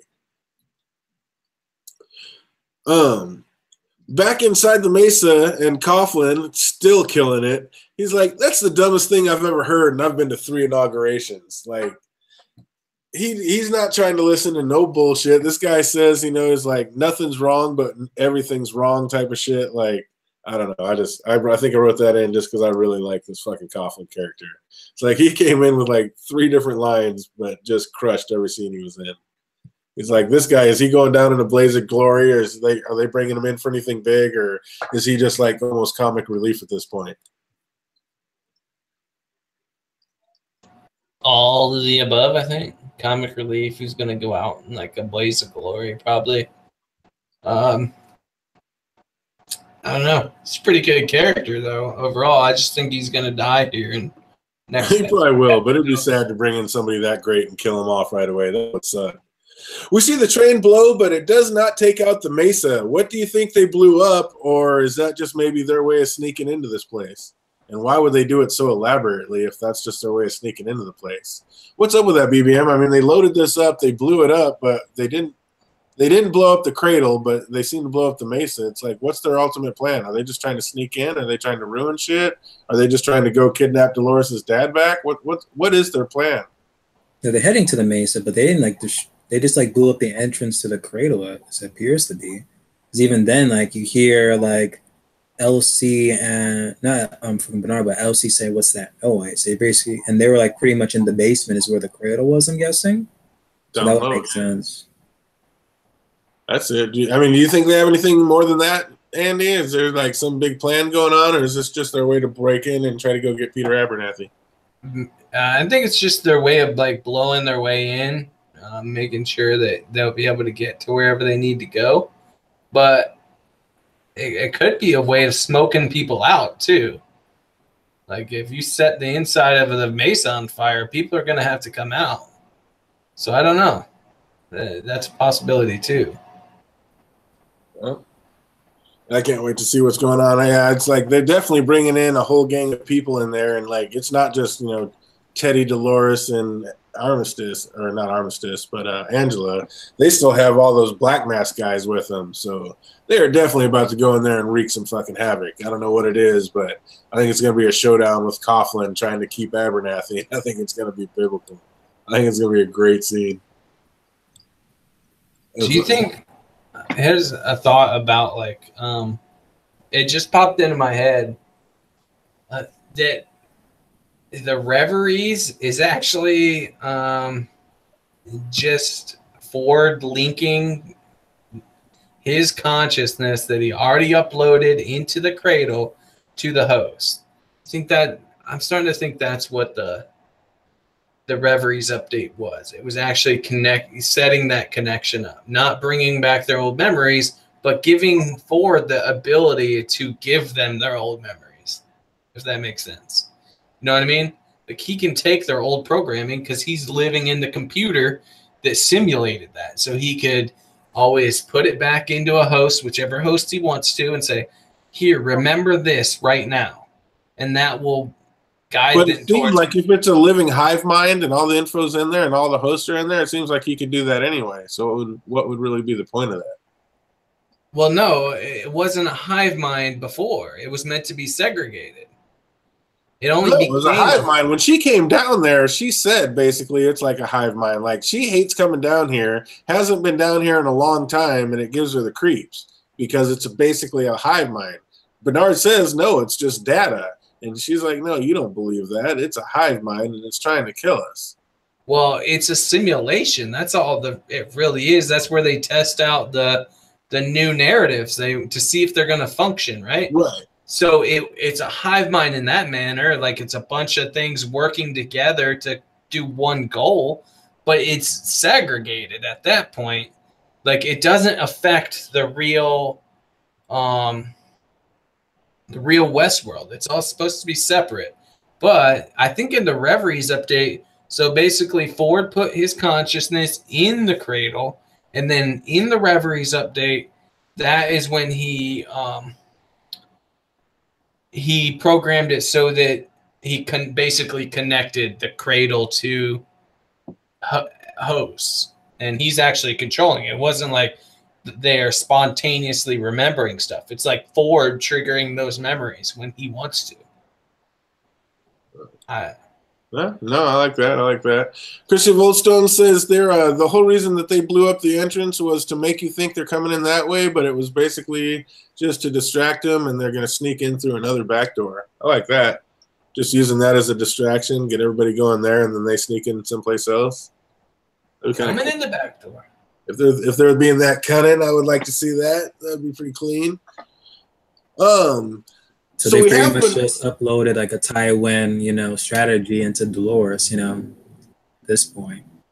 Absolutely. Hell yeah. So we have Bernard making his way to Sweetwater here at the end, and he follows the Greyhound into Mariposa, and basically that's it, and we're done with the show, and we're out. Game over. It's like they leave us hanging and there's nothing else left. Hell no. We go in there, and as half of the nation believed, half of them fought him like hell, like there's no way. We go in there. He follows the Greyhound into Mariposa, and who should be on the piano player but the #1 player himself? Hello, old friend. And I swear to God, at that point, I just stood up and started clapping. Motherfucking Ford's back. I was like, hell yeah, here we go. Shit just got real. Confirmed. What's happening? What you got? What do you think, BBM, when you saw Ford in the background? Like, holy shit. I was so excited. Like every time I'm watching like a Justin Thomas show video or a stream, he keeps saying, Ford, Anthony Hopkins ain't coming back this season. There ain't gonna be a Ford. And what freaking happened? You see the damn reflection. That's freaking Ford. Like, come on. It looks like Ford to me. Period. Oh, that was epic. I literally just stood up and cried. It better not be like a CGI thing, that was just a reflection, and just something that he said previous season that they just put it in there.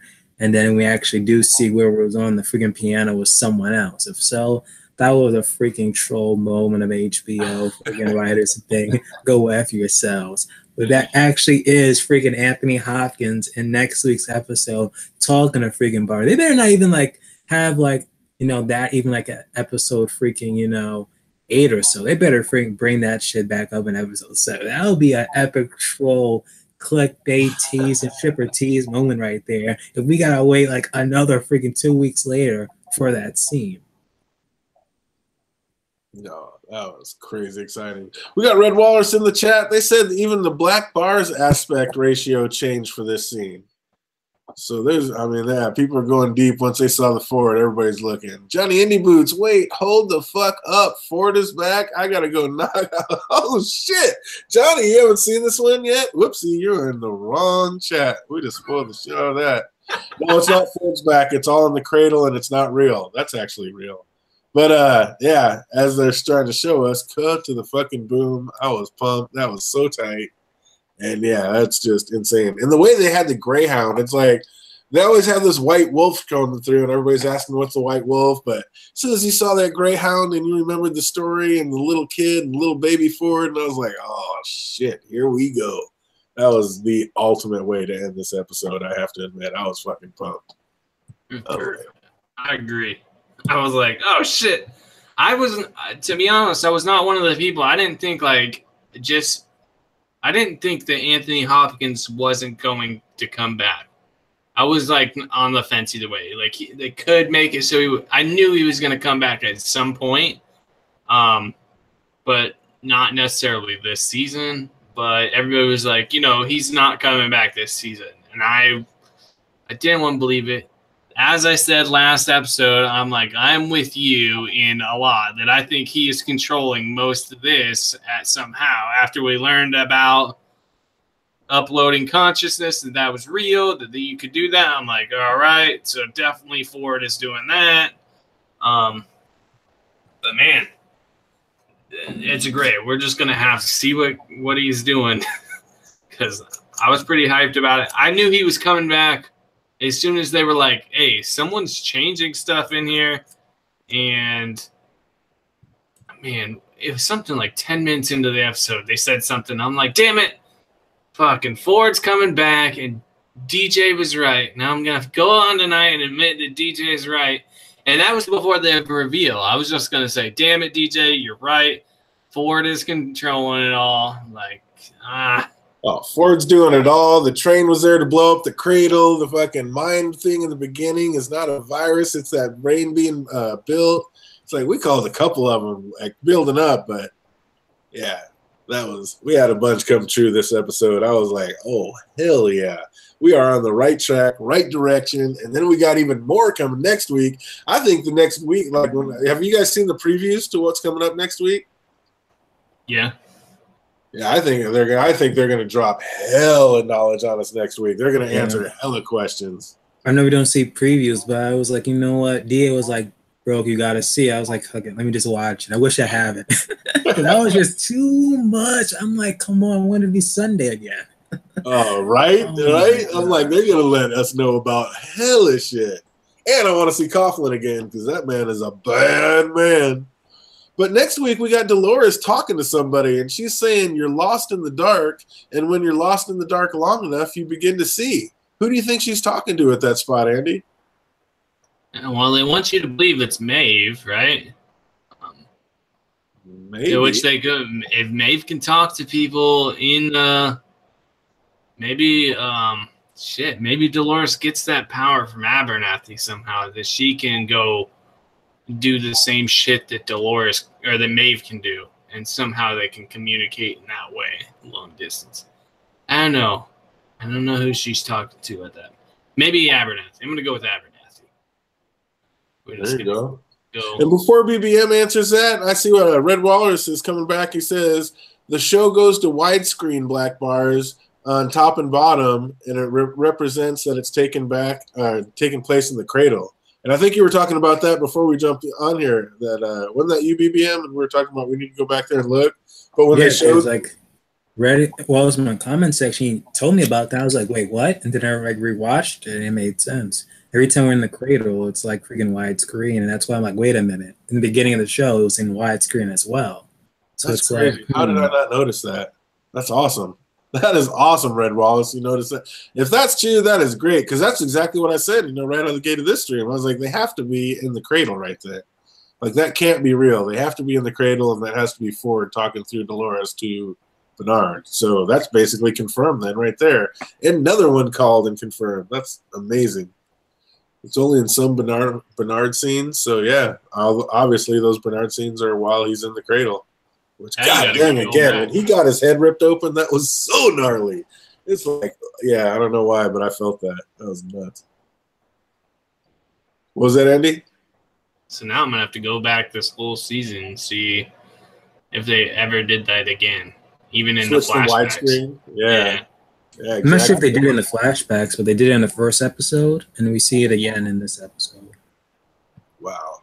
Yeah, I already knew I had to go back. I already did the rewatch for season 1. Anybody out there that has not done that yet, I strongly advise go back and rewatch season 1 because it is absolutely amazing. All the Easter eggs, all the setup. I mean, you go back, you're like, oh my God, they were laying it down way back here. I mean, it is amazing how well it ties in, and being able to go back and see all that. Yes, I highly suggest rewatching season 1, and I am very much looking forward to rewatching season 2.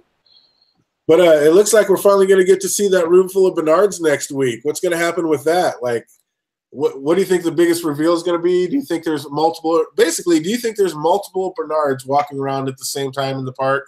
Start with you, BBM. I'm 50-50 on that. It could be possible, but I still think that I'm back on the fence now. Yeah, I've been agreeing, disagreeing. Now I'm back on the fence. Like, it's too early to call at this point. It's like I want to believe it, but I'm like, no, I'm back on that interrogation thing where, again, they're just planning, some type of like cradle moment with freaking Bernard at this point, trying to figure out what the hell has happened within this 2 weeks time span. They're going to come upon it. What do you think, Andy? Do you think we got multiple Bernards walking around at the same time?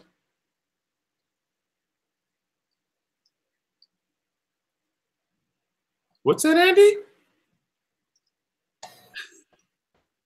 Yeah, I said probably. I would, if I was Ford, I would have Sorry, I keep forgetting to turn off my thing, and I'll be messing with shit, and I'll hear it click in my headphone, and I'm like, oh, it clicks really loud in somebody else's ear. But if I was for it, I would have multiple Bernards running around. It definitely would be beneficial to know what's all going on, but I'm gonna go with yes. We have multiple Bernards going around. Just multiple Bernards. I don't think they have more than one going around at one time, just because he's too afraid of getting things mixed up or having somebody find out. There's too many cameras, too many ways, too much surveillance going on in the park. I don't think he would chance that.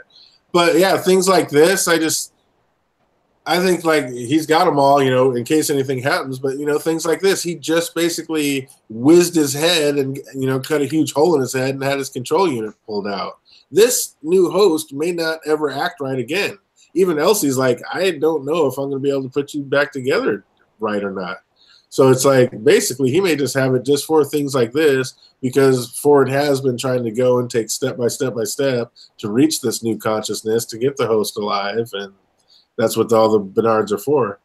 But yeah, I can't wait to see who gets proven right and see what's going on with all these Bernards. But I know it seems like there, of course, there'd be this many Bernards because you have multiple Bernards doing multiple tasks at the same time. But I just think there's too much surveillance in the park and too many eyes and too many cameras, and there's no way they would ever let that out because we're the only ones that know he's even a host in the first place. Remember, nobody else in Westworld knows he's a host, so I don't think they chance that.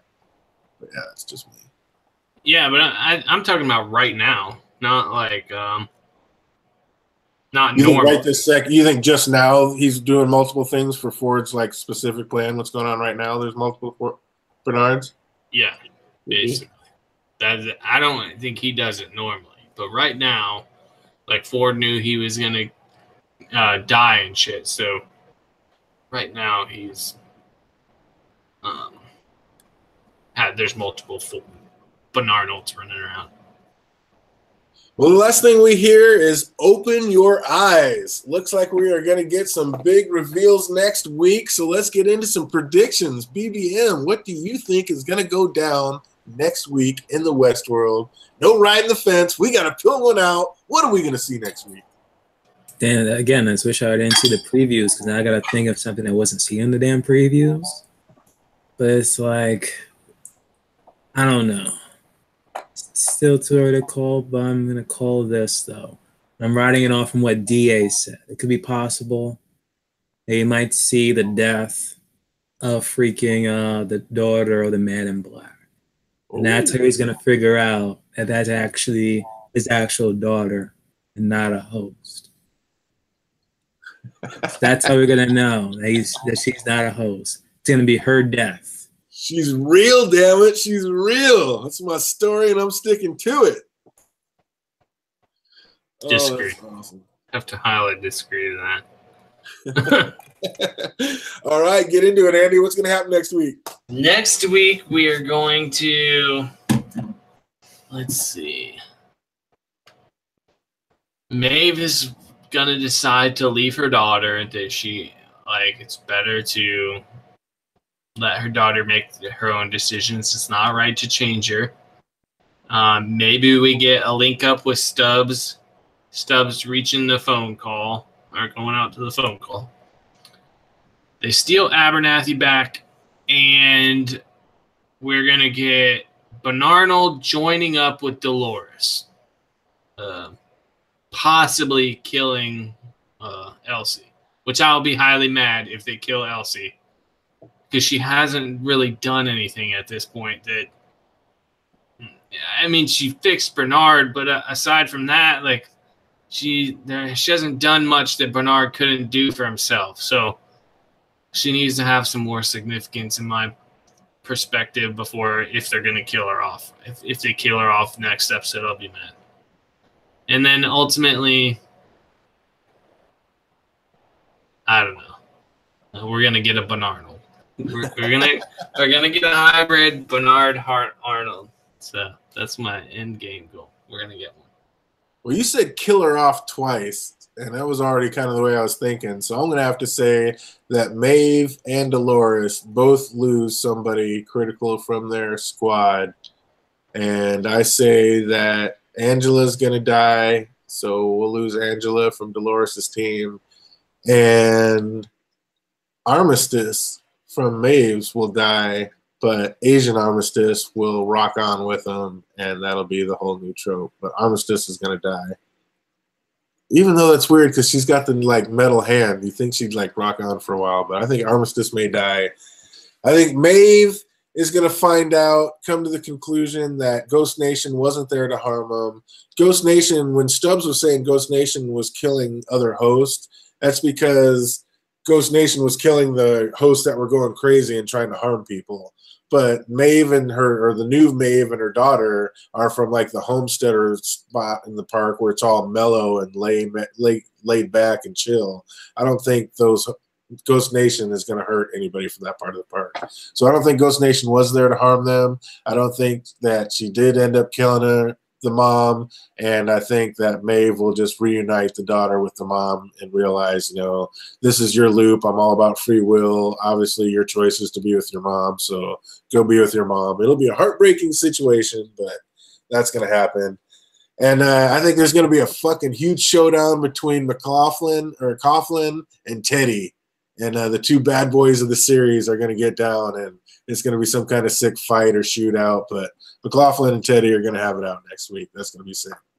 And we'll see the Bernard, and Bernard won't be able to come back out and be able to be put back in this host because his head getting whizzed open like that's going to be too much. And we're going to find out that there actually was a kick to that thing, and Ford couldn't just put this new red ball in because he had to do something else to make it brown, gray, or black, whatever color we saw, because Bernard is the true special one in this. It's not Maeve or Dolores, it's Bernard, the one that is waking up, and he's actually the steer cow or whatever the hell cow it was that Dolores was talking about that's going to lead all the host into redemption and salvation. Judas steer. The Judas steer, there you go.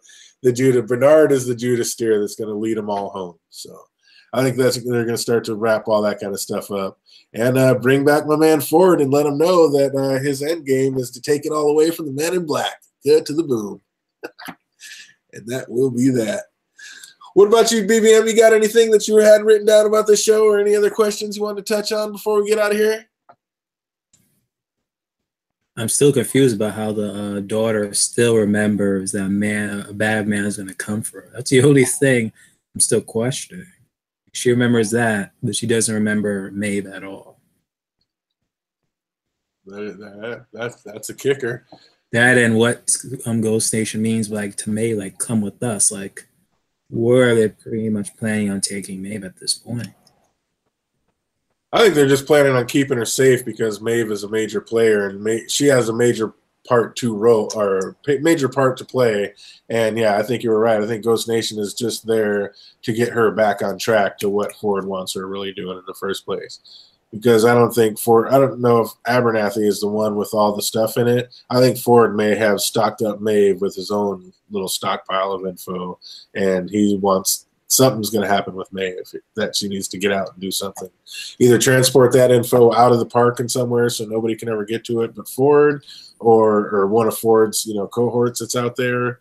But yeah, I think Maeve's got all the info the same thing that Delos is trying to do with Peter Abernathy, I think Ford's doing with Maeve.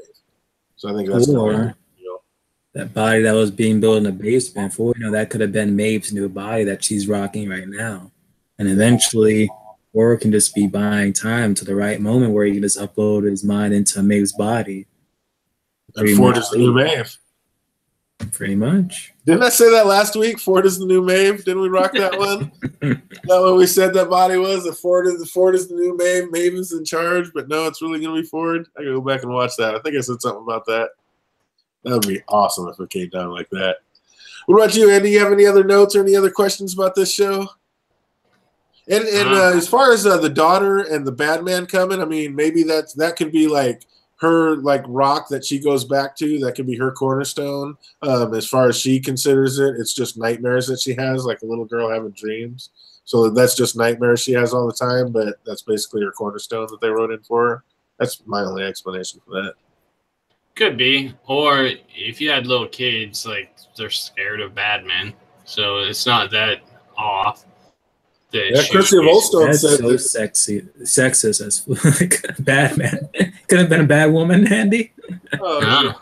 Chrissy Volstone says she thinks the bad man meant that Ghost Nation, they scalped her as part of their narrative. So maybe actually Maeve's daughter is becoming awake and she's remembering all the bad things that the old Ghost Nation narrative did to her. So maybe that's what it is, and that's what she's remembering. Sick little girl being woke too. What? The little ones are alive. I don't know. I think she's just talking about she's like scared. She's a scared little girl living in like the next Ghost Nation area. Like that's the bad man. The bad man. I don't know. OTDA says the Man in Black memory turns from a Ghost Nation person to the Man in Black in season 1. Yeah, it's just like because it's a narrative. If you look closely at like Dolores's narrative too, there's two options, right? When someone comes into town, they can join the Milkman's gang and go and kill Dolores's dad and rape Dolores, or they can pick up the can and go with Dolores on her day and end up saving her in the end. So, but if the person doesn't, if no one chooses either one of those options, it like gets filled in by a character that's already there. So I think it's like it works out in that way that the Man in Black behaved in a similar way as the Ghost Nation, if that makes sense. Not that that was a specific narrative, but that no, but yeah, a little more. Put some light on it. Yeah. So, any other questions you had for this week, or any other things you had written down you wanted to get at before we get out of here? Did I already talk about like the dogs? That's Ford taking control. No, like the wolves. What's up with the mutts? No, you said something about the wolves though, unless that was ZJ bringing something up about it. Well, yeah, I think that the wolves are actually Ford inside the cradle, putting stuff back on track, the track he wanted. Basically, those wolves are representative of the cradle interfering in what the hosts are doing. Because we see it when, like when Teddy goes to save Dolores in the end, like the journey into night thing. Like he enters Sweetwater and the guy bumps his shoulder. Teddy's looking around, sees like all the dead bodies. He shoots the man and sees the wolf go by, and then he decides like to go to Dolores. So I think that is that program, the Cradle, interfering in the narrative, because like they said, anytime they change a narrative, this program changes it back. So I think that that's what's going on. That's what the wolves are about right now. That's what I think. There you go. I like that. I like that. And that's why we see, and that's why we see the Greyhound right before we see Ford as well. But go ahead. Because the narrative switched, or no, Bernard back on track. No, it's like representative of it. Like you remember the Greyhound. And it was almost like the path, because Bernard was going through and he saw Teddy and he could have followed him to see what was going on. But then Dolores walked by and he saw Dolores and he could have followed Dolores and seen what she was doing. Maybe that's what he was supposed to be doing in there. But then he stopped everything because he saw this little Greyhound go by. And obviously he remembers, Ford talking about this. And he decides to not follow Teddy or Dolores, but follow the Greyhound in Mariposa. And lo and behold, he finds and runs into Ford, which Daddy's home. So, that was pretty biblical. I looked up the white wolf meaning, and one of the things is it says the white wolf is one of the most common animals that appears in dreams. A white wolf dream can have both negative and positive interpretation. Wolves were symbols of majestic, beautiful creatures and a source of sacred wisdom in many cultures in the world for centuries. A white wolf usually represents everything wild and uncivilized about us. For most people, this is a pretty scary thing to confront. Wild side is something that our polite and safe behavior doesn't want to let out because our wild side can hurt, upset, and damage. Wildness also means freedom, excitement, and relief. This kind of dream will guide us to find our true, authentic nature that we are afraid to reveal, but also can be a warning that we are acting too wildly and becoming a threat for something important to us. Which, when I read that, I mean, that just has host and awakenings all over it. Like, I don't know. That just screams Westworld to me. That had nothing to do with Westworld. That was just, the meaning of white wolves and dreams. And I was like, wow, that's kind of relevant. Kind of tripped me out when I read that. Because, yeah, a wolf represents everything wild and uncivilized about us. We go to Westworld to act out, without any inhibitions and, no consequences. And, that can be a pretty scary thing for people to confront because the wild side is something that, the wild side is something that our polite and safe behavior doesn't want to let out, but yet you go to Westworld to let this out. And now, the hosts are coming out. So are they going to be wild and crazy, or are they going to, be a little more tame and actually act civilized? I don't know. I just thought it was pretty pertinent. I thought that was pretty cool. It is interesting, that's for sure. Definitely ties in. But yeah, I thought this was a hell of a show. Obviously, like I said, I thought it was a good show, and then it became an absolutely amazing show. As soon as I saw Ford and brought it back, I was like, yes, Daddy's home. Confirmed, Ford is back. And he is the one running everything. So I am so excited to see next week. I can't wait. Coming up, can't get here fast enough, but until it does get here, what do you got going on for the rest of the week, Andy? Not much, really. I guess I'll play some, Star Wars, get my Star Wars fill, Knights of the Old Republic, maybe. And that's probably about it. I can't imagine. I don't know about doing anything else, but what do you rate this show before we go? So I give it a solid 8.5. Absolutely. I'll give it an 8. What about BBM? Yeah, probably have to give it an 8. It's not a 9. I know it was better than last week, so it's like last week. What did I give it? I think I gave it an 8, I think, or a 7.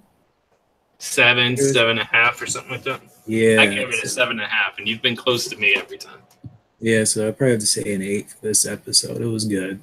There's like no fillerish part or just something that was just like bored out of my mind. It was actually a good episode. Yeah, I thought it was great, and like I said, it gets the 8.5. It gets that extra half just on Ford coming back alone. You just show me an image of Ford, and I'm like, oh, there's an extra 0.5 no matter what. Are you kidding me? Ford is back, baby. You're fun. Oh, I was so pumped. I was so excited when I saw that. I was like, I knew it. Oh, man, what's happening? Show us what your dream was made of. You told us all last season this is what you're doing. Now you're letting us know this is what you're doing. Show me more, please. I am ready and waiting. So until next Sunday, I can't wait to see it. I'm excited to be here. I want to thank my co-host for being here, Broke Black Man, Andy Snafu. Can't wait to be here next Sunday. Definitely going to have them right back on here and seeing what's up because, like I said, I think they're going to be dropping bomb after bomb and letting us know what's up next week. So I can't wait to get down and see it. We'll be right back here next Monday night. Might be even earlier. We're kind of trying to get back down there to that 6 o'clock time, 9 o'clock for all you Eastern folks. Try to get there a little bit earlier because I know a lot of people got to work the next day. So, yeah, until then, I'm looking forward to it. Can't wait to see it. And I hope everybody has an absolutely amazing rest of the week. Everybody in the chat that was here, thanks for being here. Can't wait to see you next time. And until then, game on.